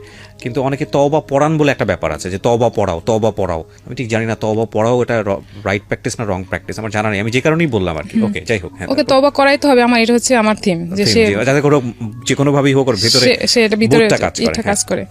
তো সে আবার চলে গেল, তখন আমি বাসা ছেড়ে দিলাম, যে আমি আর 3 মাসের আগে চলে গেল। হ্যাঁ, আবার 3 মাসের আগে সে চলে গেল। তো তওবা করার পরে যখন সে এরকম করছে, তখন সে ভালো হবে না, বাসা ছেড়ে দিলাম, যে ঠিক আছে এবার আমি আর তাকে বাসায় চেনাবো না, আমি কোথায় যাবো আমি তাকে কিছুই চেনাবো না। তো আমি বাসায় যে ফার্নিচার ছিল পিক আপ করে ট্রাকে করে সব আমার দেশের বাড়িতে পাঠিয়ে দিচ্ছি, দিয়ে যেগুলো আমার ইম্পর্টেন্ট লাগবে সেগুলো নিয়ে, তখন আমার মেয়ে 1-এ ভর্তি হবে, এরকম প্রিপারেশন নিচ্ছে আর কি, যে স্কুলে দিতে হবে, সে কোচিং করবে। তো আমি তো আমার লাইফ দিয়ে বুঝতে পারতেছিলাম যে আমার লাইফটা কীরকম যাচ্ছে। তো আমি চাচ্ছিলাম না যে আমার মেয়ের লাইফটা এরকম কিছু ঘটুক, সে ভালোভাবে লেখাপড়া করবে, আমি এটাই চাইছি। তো দেন বাসা ছেড়ে দিলাম, বাসা ছেড়ে দিয়ে একটা টিন শেড বাসা নিচ্ছি আমার এলাকাতে আর কি, সে এখন যেখানে থাকে ওখানে নিলাম, আমার ছোট ভাইকে সাথে নিয়ে, যে তুই একটু সাপোর্ট দিবি শুধু, যে বাসাটা নিব। বাসা নিলাম। তখন এর আগে আমিও কিছু টাকা শেয়ার মার্কেটে ইনভেস্ট করছিলাম, 20-25 হাজার টাকা প্রাইমারি শেয়ার তখন আমি কিনতাম শুধু, আর আমি ভালো পাইতাম, একটা দিলে একটাই পাইতাম, এরকম হইতো। তো ওইটাকে থিম করে আমি বাসাটা ছাড়ছি, যে আমি এটা দিয়ে চলবো, কিন্তু আমাকে খরচ কমাইতে হবে। তখন আমি একটা বস্তিতে, নতুন বিল্ডিং হয়েছে, টিন শেড, সে আগের টিন শেডের মতো আবার একটা বাসা নিলাম। ওখানে নেওয়ার পর আমার ছেলেটা তখন কথা শিখছে মোটামুটি ভালোই, এখন সে বাইরের পরিবেশ দেখলে তো সে ওদের সাথেই মিশবে, কি হবে না হবে, বস্তি এলাকাতে কিরকম হয় জানাই আসছে। তো আমি কি করলাম, আমার এই ছোট ছেলেকে আমার মার কাছে পাঠিয়ে দিলাম, যে আপনি ওকে বাড়িতে রাখেন, আমি মেয়েকে কোচিং করাবো, আর আমি একটু বিজনেস সাইডে একটু টাইম দিয়ে দেন ওকে তো কোচিং করাইতে হবে 2 লাখ মেয়েকে। তো কোচিং করে ওকে ভালো স্কুলে অ্যাডমিশন নিব আমি। তো বাসা ছেড়ে দিয়ে যখন চলে আসলাম, তখন ও বুঝতে পারছে যে আমি বাসা ছেড়ে দিছি। তখন বাসা ছেড়ে দেওয়ারও 15 দিন পর দেন সে আবার যখন মেয়ে ভর্তি, এর মধ্যে আমি মেয়ে ভর্তি করলাম, তার কোনো স্টেপ ছিল না এখানে মেয়ে ভর্তি করার ব্যাপারে, আমি সব যুদ্ধ করে আমি তাকে ভর্তি করালাম, ভালো স্কুলে চান্স পাইছে, আমি ভর্তি করে দিছি। তো এর মধ্যে সে মাপ চেয়ে আসলো একবার, আইসা সে আবার বাইরে জব করে, তার অফিসের অ্যাড্রেস আমি জানি না, কিছুই জানি না, এরকম করতে করতে সে বাইরে থাকতে পছন্দ করতেছে, আমি দেখতেছি। তখন আমি ওরে বলতাম, ও বাসায় আসলেও বেডরুম শেয়ার করতো না, সে আলাদা রুমে ঘুমাইতো সবসময়। তখন আমি ওরে বলছি যে তুমি আলাদা থাকো, এটা আমি কিছু বলতাম না, জাস্ট আমি তার একটা ফোন দেখতাম যে সে রাতে কথা বলে, সেই জন্য আমার সাথে সে রাতে থাকতো না, যে রাতে আলাদা থাকতে তার সুবিধা হয়, কারণ আমি তো ফোনগুলো দেখি। তো একদিন ফোন নাম্বার একটা পাইছি, একটা ছেলের নাম্বার দিয়ে সেভ করে রাখছে। তো ওই নাম্বারটা আমি জাস্ট ফোন দিচ্ছি ওর মোবাইল থেকে, কথা বলিনি, শোনার জন্য যেটাকে আসলেই ছেলের নাম্বার না মেয়ের নাম্বার। তখন দেখলাম ওপাশ থেকে মেয়ে, জাস্ট আমি লাইনটা কেটে দিচ্ছি। তো কেটে দেওয়ার পর আমি আর ওটা কিছু বলিনি। বলার পর সে চলে গেল বাসা থেকে, জবের উসিলা দিয়ে সে বাইরে, যে সপ্তাহে একবার আসে কিংবা 15 দিনে একবার আসে এরকম। তো যাওয়ার পর বাসা যখন নিয়ে নিছে, বাইরে ছিল, তখন আমি বাসায় একা। তখন আমি ওরে বললাম যে তোমার বাসায় অফিসের অ্যাড্রেস দাও আমাকে। অফিসের অ্যাড্রেস তুমি কি করবা, তোমার আসা লাগবে না, আমি আসবো এরকম। তো সে মাঝখানে আবার আদম ব্যবসা করতে গেছে, বারবার নিষেধ করার পরেও সে গেছে, যে ওখানে একটা লোকের সাথে ঝামেলা হয়েছে অনেক, যার কারণে সে বাসার বাইরে থাকতো বেশিরভাগ সময়। আর আমার পাশের ফ্ল্যাট থেকেও সে টাকা নিছিল। এখন আমাকে একদিন এসে বলতেছে বাসা ছেড়ে দাও। পরে বলছে বাসা কেন ছাড়বো, ওরা টাকা পাবে, তুমি ওদের টাকা দিবে না, এখন তুমি থাকবে না, আমি বাসা ছেড়ে গেলে তো ওরা আমাকে এখানে হ্যারাসমেন্ট করবে, ওরা প্রতিদিন তোমার কথা জিজ্ঞেস করে টাকা দেওয়া লাগবে, তাহলে আমি কিভাবে দিব টাকা, কিংবা আমি কি করবো, ওরা আমাকে আটকাবে না যাওয়ার সময় যে টাকা দিয়ে যান, তো আমি কিভাবে কি বলবো। পরে বলছে না কিছু হবে না, তুমি বাসা ছেড়ে দাও। বলছে না, তোমার সাথে আমি বাসা ছেড়ে আর কোথাও যাবো না, কারণ আমার মেয়ে অলরেডি অ্যাডমিশন হয়ে গেছে স্কুলে, ক্লাস 3-তে তখন সে উঠছে কেবল। তো সেদিন আমি বাসা ছাড়বো না বলে সে আমাকে মারতে গেছে, আমার মা ছিল বাসায়, মারতে গেছে আমাকে, মারে নাই যদিও, কিন্তু মারতে গেছিল। তো সে বলছে ঠিক আছে, আমি আর কোনো খরচ টরচ দিব না তোমাকে, আমার সাথে যদি না যাও তাহলে আমি বাসায় খরচ দিব না। সে তার দুর্বল পয়েন্ট ছিল এটা আমার, যে আমি একা চলতে পারবো না, তার কাছে আমি যাবোই আবার। তো আমি আর যাইনি। অনেকদিন পর সে আমার মোবাইলে একটা ফোন আসছে, ফোন আসার পরে আমাকে অনেকবার ফোন দিয়েছে, আমি বাসায় ছিলাম না। তো ওই ফোনটা যখন আমি বাসায় আসছে আবার আসছে, আচ্ছা একটা মহিলা কোনটা, আমাকে বলতেছে আপনার হাজব্যান্ড কোথায়। আচ্ছা আমার হাজব্যান্ড কোথায় ওটা আমি কীভাবে বলবো, আপনার কি দরকার, আপনি কে। পরে বলতেছে আপনার হাজব্যান্ড আমার জিনিসপত্র নিয়ে সব পালাইছে, আমার না সরি আমার বান্ধবীর, এরকম এরকম হয়েছে, ওনাকে দরকার। পরে আমি বলছি আপনার বান্ধবীর সাথে কী রিলেশন, যে সে আপনার বেডরুম থেকে যে আপনার জিনিসপত্র নিয়ে আপনার টাকা পয়সা নিয়ে সে চলে গেছে, ওটার তো অবশ্যই রিজন আছে। আমার বেডরুমে কেউ আসতে হলে তো আমার সেরকম রিলেশন থাকা লাগবে, তাছাড়া তো একটা ছেলে মানুষ আপনার বেডরুমে যেতে পারবে না। পরে বলতেছে না ওর সাথে ভালো সম্পর্ক ছিল, সে এরকম টাকা পয়সা নিয়ে হঠাৎ করে এসে চলে গেছে, তাকে আর খুঁজে পাওয়া যাচ্ছে না। পরে আমি যখন এটাকে আর বেশি প্রশ্রয় দিচ্ছি না, যে আপনি রিয়েল কথা বলেন তাইলে আমি বলতে পারবো, আর আমার সাথে ওর সাথে যোগাযোগ নেই, অ্যাকচুয়ালি এর সাথে আমার যোগাযোগ ছিল না, টোটালি যোগাযোগ ছিল না। তারপর সে আমাকে বলতেছে, মহিলাটা আমাকে বলতেছে যে ওনার বাসার অ্যাড্রেস দেন, বাড়ির অ্যাড্রেস দেন। বলছে বাড়ির অ্যাড্রেস আমি দেবো কেন, আপনার সাথে রিলেশনকে আগে আমাকে বলেন, দেন আমি আপনাকে চিন্তা করবো যে দিব কিনা। পরে সে বলে না এক পর্যায়ে বাধ্য হয়েছে বলতে যে আমার সাথে এরকম, আমার বান্ধবীর সাথে ওনার বিয়ে হয়েছে। হোয়াট? হ্যাঁ বলতেছে আমার বান্ধবীর সাথে ওনার বিয়ে হয়েছে, বিয়ে হওয়ার পরে উনি এরকম জিনিসপত্র নিয়ে পালাই গেছে ওনার রুমের থেকে। ওকে, উনি জব করতো, বলতেছে আমার বান্ধবী জব করে অফিসে গেছে, ওর ঘরে জিনিসপত্র যা ছিল, অলংকার ছিল, টাকা পয়সা ছিল, সেগুলো নিয়ে চলে গেছে। তো আমি বলছি এটা তো আমার দেখার বিষয় না, বিয়ে তো আপনারা করছেন, এখন অ্যাড্রেস আপনারা খুঁজে বের করেন, আমি এই ব্যাপারে কিছু বলবো না। তখন আমি এটা স্বীকার, আমি বিয়ে করছেন যে এটা কি প্রুফ আছে, আমাকে প্রুফ দেখাইতে হবে। আর প্রুফটা আমি এই জন্য চাইছি আমি সবাইকে যাতে দেখাইতে পারি যে সে আসলে কি পর্যায়ে যাইতে পারে। তখন সে অস্বীকার করবে তা না হলে, তো সে কাবিননামাটা নিয়ে আমার সাথে দেখা করতে আসছে। সত্যি সত্যি বিয়ে হ্যাঁ করেছে? সত্যি সত্যি বিয়ে করছে, সে আমাকে কাবিননামাটা নিয়ে ওই মহিলা আমার সাথে দেখা করতে আসছে। না কিন্তু এখানে কথা আছে, যেহেতু আপনার ঠিকানা তারা পেয়েছে, তার মানে তার আমার ঠিকানা পায়নি, আমার ফোন নাম্বার ঠিক আছে, কিন্তু ওরা কি জানতো যে ওনার আগে একটা বউ আছে, জেনে শুনেই বিয়ে করেছে? হ্যাঁ জানতো, কিন্তু সে নাকি বলছে, মহিলা আমাকে বললো, সে নাকি বলছে যে আমার বউর সাথে ডিভোর্স হয়ে গেছে আর বাচ্চারা ওখানে থাকে, আমি সব খরচ টরচ দিই। হ্যাঁ আর আমাকে ও বলছে যে তাহলে ফ্যামিলি অ্যাড্রেস দাও, মহিলা আর ও বলছে যে না বাসা থেকে আমার ত্যায্য করা হয়েছে, বাড়ি থেকে আমাকে ত্যায্য করা হয়েছে, এখন ওরা কোনো টাকা পয়সা, ওদের সাথে আমার কোনো রিলেশন নেই। তো মহিলাটাও একটু বয়স হয়ে গেছিল মোটামুটি, যার জন্য মহিলা ওকে হয়তো কোনো রিজন ছাড়াই বিয়ে করছে। আপনারা যারা শুনছেন তারা একটা জিনিস খেয়াল করবেন যে এগুলো বাড়তেই থাকবে, একের পর এক বাড়তে বাড়তে বাড়তে বাড়তে বাড়তে বাড়তে that goes actually infinity level.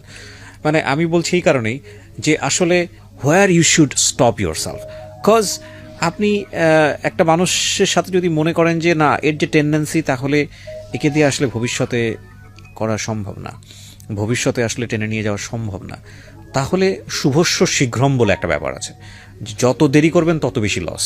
কিন্তু এই যে বললাম যে স্যাক্রিফাইসের লেভেলটাও যদি আপনি অনেক সময় এক্সিড করে ফেলেন, যে স্যাক্রিফাইস তো একটা লিমিট আছে, সেই লিমিটটা যদি আপনি এক্সিড করে ফেলেন, তাহলে পুরো লাইফ লং কি আপনি স্যাক্রিফাইস করবেন? পুরো লাইফ লং আপনি কি এটা মেনে নেবেন? একটা কথা আছে অন্যায় যে করে এবং অন্যায় যে সহ্য করে দুজনেই সমান অপরাধী। তো সেই জায়গাটা থেকে একবার ভুল, দুইবার ভুল, এটা গুণীজনেরা বলেন, 3বার ভুল কিন্তু ভুল না, 3বারের ভুল হচ্ছে অপরাধ। উনি যে ইয়েটা বলেছে এখানে 12 বারের মতো বাসা থেকে পালিয়ে যাচ্ছে, আবার টাকা পয়সা চুরি, ব্যাংক, মানে আমি জানি না যে প্রতিষ্ঠানে কাজ করতো সেখান থেকে সে টাকা চুরি করেছে, সেটা পেপারে বিজ্ঞপ্তি আসছে, তারপরেও ওই লোকটার সঙ্গে থাকতে হবে, মানে দ্যাট ইজ কোয়াইট অ্যাবসার্ড। এবং ওই জায়গাটা থেকে কিন্তু আমার যেটা মনে হয় যে ভাঙনটা নিশ্চিত, কিন্তু ভাঙন যদি ভাঙতেই হয় তাহলে এত লেট কেন? প্রমাণ তো অনেক পাওয়াই গিয়েছে, তাহলে আগে কেন সিদ্ধান্ত না? এত লেট কেন হচ্ছে? হ্যাঁ, এখানে একটা বড় কজ হয়ে দেখা দিয়েছে সন্তানদের ভবিষ্যৎ কী হবে, তারা বাবা মা বলে একসাথে পাচ্ছে না, তাদের একটা ফিউচারের ব্যাপার আছে। কিন্তু এটাই যদি কজ হয় তাহলে আপনি কতক্ষণ পর্যন্ত স্যাক্রিফাইস করতে পারবেন, কতক্ষণ পর্যন্ত পারবেন? আসলে পারা যায় না।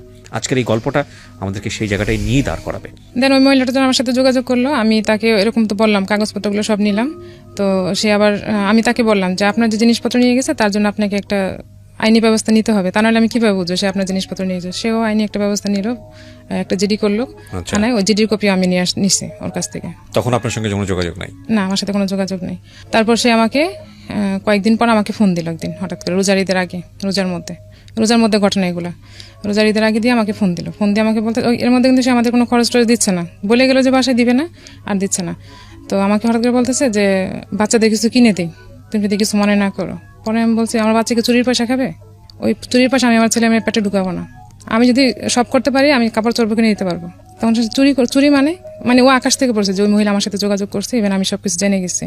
ওর ধারণা ছিল আমি কিছু জানবো না বা আমি জানতে পারি না। তো মহিলা তোর ঘর নিয়ে খুঁজতেছে, কারণ ওর তো ঠিকানা সবকিছু ভুল, নাম ঠিকানা ভুয়া, সবকিছু ভুয়া ছিল ওই কাবির নামায়। তো আর খুঁজে পাচ্ছে না। তো আমি ওর অ্যাড্রেস দিই নাই ওকে, যে ওদের ব্যাপার ওরা বুঝুক, আমার এগুলোতে যাওয়ার কোনো দরকার নেই। আমি যাতে যাই নাই, বাস ওরা যা করে করুক। তো মহিলা বারবার আমাকে ফোন দিয়ে বলতো, কান্নাকাটি করতো, আমি এখন কি করবো। আমি জানি না আপনি কি করবেন, কারণ আপনি যখন জানছেন তার বিয়ে হয়েছে, তার ছেলে মেয়ে আছে, অবশ্যই আপনার খোঁজ নেওয়া উচিত ছিল। আপনি যেখানে ভুল করছেন এখানে আমি আপনাকে শুধরানোর মতো কোনো সুযোগ করতে পারবো না, আপনার আপনি বুঝবেন। তো সে আমাকে বলতেছে যে এরকম, আমার সাথেও তো আমার হাজবেন্ড যোগাযোগ করে পারতেছে না, কারণ আমি তো আর ওকে বলে দিছি যে তোমার লেভেল ক্রস, আমি আর পারবো না। ইন দ্য মিনটাইম আপনি কি ফ্যামিলিতে জানাচ্ছিলেন যে এগুলো হচ্ছে? হ্যাঁ, এগুলো জানাচ্ছি। তখন মোটামুটি সবকিছু জানিয়েছেন? তখন জানাচ্ছি কি, তখন আমার বড় ভাই বাইরে থাকে, তখন আমি ভাইয়াকে কিছু বলিনি। তারপর ফ্যামিলি থেকে কি বলতেছিলেন? ফ্যামিলি থেকে তো কি করবে, এখন তো কিছু করার নাই। বলতেছে না কিছু এই জন্যই, কারণ ওদের ফ্যামিলি কোনো স্টেপ নিচ্ছে না, ওকে খুঁজে পাওয়া যায় না। সবচেয়ে বড় কথা হয়েছে ওকে খুঁজেই পাওয়া যায় না, ও উদাও থাকে। আমরা একটা আইনি ব্যবস্থা নিব, তারই খুঁজে পাওয়া যায় না, তার কোনো অ্যাড্রেস আমরা পাই না, হদিস পাই না, এখনো পর্যন্ত জানি না যে কোথায় থাকে। তো এরকম যাওয়ার পর আমি যখন বলছি তখন তো সে বুঝে গেছে যে আমি আর তার সাথে কন্টিনিউ করবো না। আমি বলছি যে তোমার লেভেল ছিল একটা বিয়ে করা। ইভেন সে লাস্ট যখন বাসা থেকে যায় তখন সে আমার সাথে দাঁড়া বলতেছিল যে আমিও এখনো কিছু করলে অনেক ভালো কিছু করতে পারি, সে এটা বুঝাইতে যাচ্ছে। তখন আমি বলছি যে হ্যাঁ, তুমি তো তোমাকে যাচাই করছো মার্কেটে, আমি তো আমাকে যাচাই করি নাই। তো ঠিক আছে, তুমি যদি ভালো কিছু পাও দেন করতে পারো, আমার থেকে কোনো তোমার বাধা নেই। একটা লেভেলে তো বাকি আছে, ওইটাও করতে পারো, কোনো সমস্যা নেই। তখন সে বাসা থেকে চলে গেল। আর আমি সবাইকে বললাম যে আমি যে আমাদের ভিতরে প্রবলেম চলতেছে এগুলো আমি বাইরের কাউরে বলি না, বাট আমার ফ্যামিলি জানে, বাট আদার জায়গায় আমি বলি নাই। বলছি যে ও বাইরে জব করে, ঢাকার বাইরে জব করে, বাইরে থাকে। ও দেখতাম যে আশেপাশে সবার সাথে যোগাযোগ করে, কথা বলে, সবকিছু বলে, কিন্তু আমি যে বলতেছি এখন আমি ফেক হয়ে যাচ্ছি। আমি তো বলতে চাই না আমার ভিতরের ব্যাপারটা যাতে বাইরে না জানে। তারপর সে আর আমার সাথে কন্টিনিউ করতে পারছে না বলে আমি তাকে জায়গা দিই নাই, বলছি না তোমার সাথে আর কন্টিনিউ করা যায় না। তো সে আর আসে নাই, আমি আমার মতো চলতেছি, চেষ্টা করতেছি কিছু করার জন্য। ওই যে শেয়ারে আমার কিছু ইনভেস্ট করা ছিল তখন অল্প, সেগুলো দিয়ে আমি আবার নতুন করে শুরু করলাম। আপনার নামে মামলাটা হয় কি কারণে? আমার নামে মামলা হয়েছে, আমি যখন ওর সাথে ছিলাম তখন সে ব্যাংক থেকে একটা প্রাইভেট পার্সোনাল লোন নেই, খুব বেশি টাকা না, 1 লাখ টাকা একটা লোন নিচ্ছে। তখন সে টাকা দরকার, সে আমাকে দিয়ে লোনটা নেওয়া হয়েছে। আমি কিছুই করিনি। না, মেন আমাকে দিয়ে তুলেছে। সে কিভাবে কি করছে আমি কিছু জানি না, আমার বাসার বাইরেও যেতে হয়নি। টাকাটা দিতে পারেনি কারণ একটা মামলা হয়ে গেছে। হ্যাঁ, টাকাটা দেওয়া হয়নি। তো সে আমাকে তখন বলতো যে এই টাকাটাই শুধু তোমার অ্যাড্রেস দিয়ে সবকিছু মানে কারেক্ট দিয়ে করছে। টাকাটা কি আপনি শোধ করতে পেরেছেন? না, আমি টাকা শোধ করিনি। তো এরপর আপনাকে কি জেল খাটতে হয় বা এরকম কোনো? না, মানে থেকে আমাদের বাড়িতে পুলিশ গেছিল খোঁজ নেওয়ার জন্য আমার ব্যাংক থেকে, কিন্তু আমি 2বার হাজিরা দিয়ে মামলাটাই করে রাখছিলাম। আচ্ছা। তো এটার হয়তো আবার আসবে, এখন তো আমি আর যাচ্ছিও না, কিছু করতেছিও না। কি ভয়ঙ্কর, চিন্তা করে দেখেন। তো আমি তাকে এর মধ্যে মাঝখানে যখন সে যোগাযোগ করছে, মানে ইদানিং বলতে বছর 2 আগে, তখন আমি মেয়েকে দিয়ে বলছিলাম যে তুমি যে আমাদের তো ঝামেলা ফালা রেখে গেছো, তুমি এরকম একটা ঝামেলা আম্মুর কাঁধে দিয়ে গেছো, তুমি এটার একটা ব্যবস্থা করো। পরে বলছে যে এগুলো আমি কিছু করিনি, এগুলো তো আম্মুই করছে, মিথ্যা কথা বলছে। তো আমি তো বাসার বাইরেও যাই না টাকা আনার জন্য, সে বাসা থেকেই সব সিস্টেম করে তারপর ব্যাংক থেকে টাকা উঠাইছে। তো এগুলো বলার পর তো এখন আমি আর ওর সাথে কন্টিনিউ করলাম না। তো সে প্রায় ফোন দিয়ে আমাকে বলতো যে বাচ্চাদের ব্যাপারে, যে বাচ্চারা তোমাকে বড় হলে দোষারোপ করবে, তুমি কেন একা আসো বা কি আসবে, সেগুলো বলতো। আমি বলছি তোমার কাছ থেকে আমি কিছু শুনতে চাই না, আমার ছেলে মেয়ে আমার কি বলবে সেটা আমি বড় হলে বুঝবো। কি করলেন আপনি এরপরে? তারপরে সে জব যখন করতেছিল তখন সেখানে আমি একটা নোটিশ পাঠালাম, উকিল নোটিশ পাঠালাম যে বাচ্চাদের খরচের জন্য, সেটাও 2-2.5 বছর পরে। তখন সে উকিলের কাছেও আসতেছে না, ঠিক মতো আসবে না, তার বউ অ্যাক্সিডেন্ট করছে, তখন সে আসতে পারবে না। তখন একটা বিয়ে করেছে নাকি ওই মহিলাই তাকে সে আবার কন্টিনিউ করছে? হ্যাঁ, কন্টিনিউ করছে, ভয় পেয়ে। ওই যে আমি তাকে জায়গা দিচ্ছি না, হয়তো আমি অ্যাড্রেস দিয়ে দিছি, আর আমি অ্যাড্রেস দিলে তো তাকে সে জেল খাটাবে, বিয়ে করবে, সে অনেক ঝামেলা ফেলাবে, কারণ তার তো কোনো পিছুটান নেই। পিছুটান আমার ছিল, আমি কিছু বলি নাই, সেজন্য ওই মহিলার সঙ্গে হ্যাঁ, সে মহিলার সাথে সে কন্টিনিউ করতেছে। তো মহিলা ওখানে ছিল, তখন আমি যখন নোটিশ পাঠালাম, তখন সে আমার উকিলের সাথে দেখা করলো। উকিল আমাকে বললো, এই লোক তো আপনি কন্টিনিউ করতে পারবেন না, আমরা কখনোই বলি না সংসার ভেঙে যাক, কিন্তু আপনি পারবেন না, আমি শিওর। এই লোক কোথায় পাইছেন আপনি? আমি বলছি আমি তো পাইনি, এরকম হয়েছে বিয়ে। তো যাই হোক, এখানে বলা হয়েছে যে বাচ্চাদের খরচ দিবে সে ওই 7 মাস খরচ দিছে ওদের। খরচ দেওয়ার পর আর ওখান থেকে বলছে যে আমাকে ছাড়তে হইলে টাকা দিতে হবে, আর সে উকিলের সামনে বলছে আমি তাকে ছাড়বো না, কখনোই ছাড়বো না, মানে আমাকে সে কখনোই ডিভোর্স দেবে না। তো আমি উকিলকে বলছি যে আমি ডিভোর্স দেবো তাকে, আমার সব পাওনা যা আছে দিয়ে দিবে, আমি ওকে ডিভোর্স দেবো। তো ও বলতেছে যে হ্যাঁ ও দিতে পারবে, বাট আমি দিব না, যাতে আমার বাচ্চারা কোনোদিন বলতে না পারে যে আমি তাকে ডিভোর্স দিছি, সে দোষারোপ হবে না, এরকম বুঝেছে। তো আমি বলছি ঠিক আছে, টাকা বুঝে পেলে ডিভোর্স দেবো। তো ওই মহিলাকে বলছে যে আমাকে ছাড়তে হলে টাকা লাগবে। তো মহিলার কাছে টাকা নিচ্ছে, কিন্তু আমাকে সে টাকা দেয়নি। টাকা না দিয়ে সেখান থেকে সে আবার পালাইছে। ওরে ভাই, আপনার একটা ছবি বাধাই করে রাখা উচিত। আপনি একটা জিনিস, আই ডোন্ট নো, কোন একটা ছবি দেখেছিলাম, ছবিটার নাম catch me if you can, আর catch me if you can, আপনারা যদি দেখে থাকেন, সম্ভবত লিওনার্দো ক্যাপ্রিও অভিনয় করেছিল। আমি তো মনে করি যে আপনি হচ্ছেন বাংলার লিওনার্দো ক্যাপ্রিও। ওরে বাবা, জিনিস না, এটা তো মানুষ না, জিনিস একটা পুরো। বলেন। হ্যাঁ, তারপর ওখান থেকে যখন পালাই গেছে, ওকে নাকি মেল দিয়ে গেছে যে আমাকে খুঁজো না, আমাকে খুঁজে পাবা না। তো মহিলা আবার আমাকে ফোন দিছে। এতদিন তারা খুব হ্যাপি ছিল, বোঝা গেছে তারা অনেক হ্যাপি, তারা খুব ভালো আছে, কোনো সমস্যা নেই। তো মহিলা তো চাচ্ছে রাস্তা ক্লিয়ার হোক, টাকা দিয়ে হলেও রাস্তা ক্লিয়ার হোক। যখন ও আমাকে এরকম ডিস্টার্ব করতেছিল, তখন আমি নিজে গেলাম ডিভোর্স দিতে, যে তার কাছে আমি কিছু আশা করি না, তো আমি তাকে কোনো দিব না, স্কোপ দিব না আমার সাথে কথা বলার। তো কোর্টে গিয়ে আমি নিজে ডিভোর্স দিচ্ছি ওকে ডাইরেক্ট। কত সালে এটা? এটা 15তে। হ্যাঁ। আমি খুব ছোট ছোট করে আপনাকে কিছু কোশ্চেন করি। বিয়ে হলো 2002-তে না? 2002-এ 15তে ডিভোর্স দিলেন, অন অ্যান্ড অফ 13 বছর, সন্তানদের জন্য এতদিন আটকে রেখেছিলেন।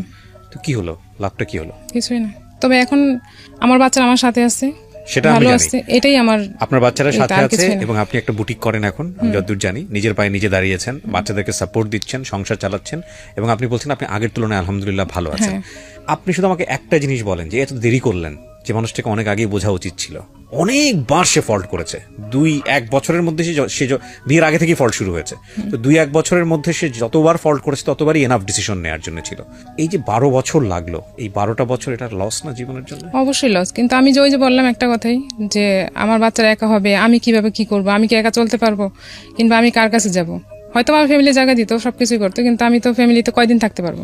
আমি অনুষ্ঠান থেকে বলি, আমি সবসময় বলি, আমার প্রত্যেকটা অনুষ্ঠানে বলি, বেবি হয়ে গেলে থিঙ্ক, বারবার থিঙ্ক করেন ডিভোর্সের ক্ষেত্রে, যদি দুটো মানুষ একজন নাই থাকতে পারেন।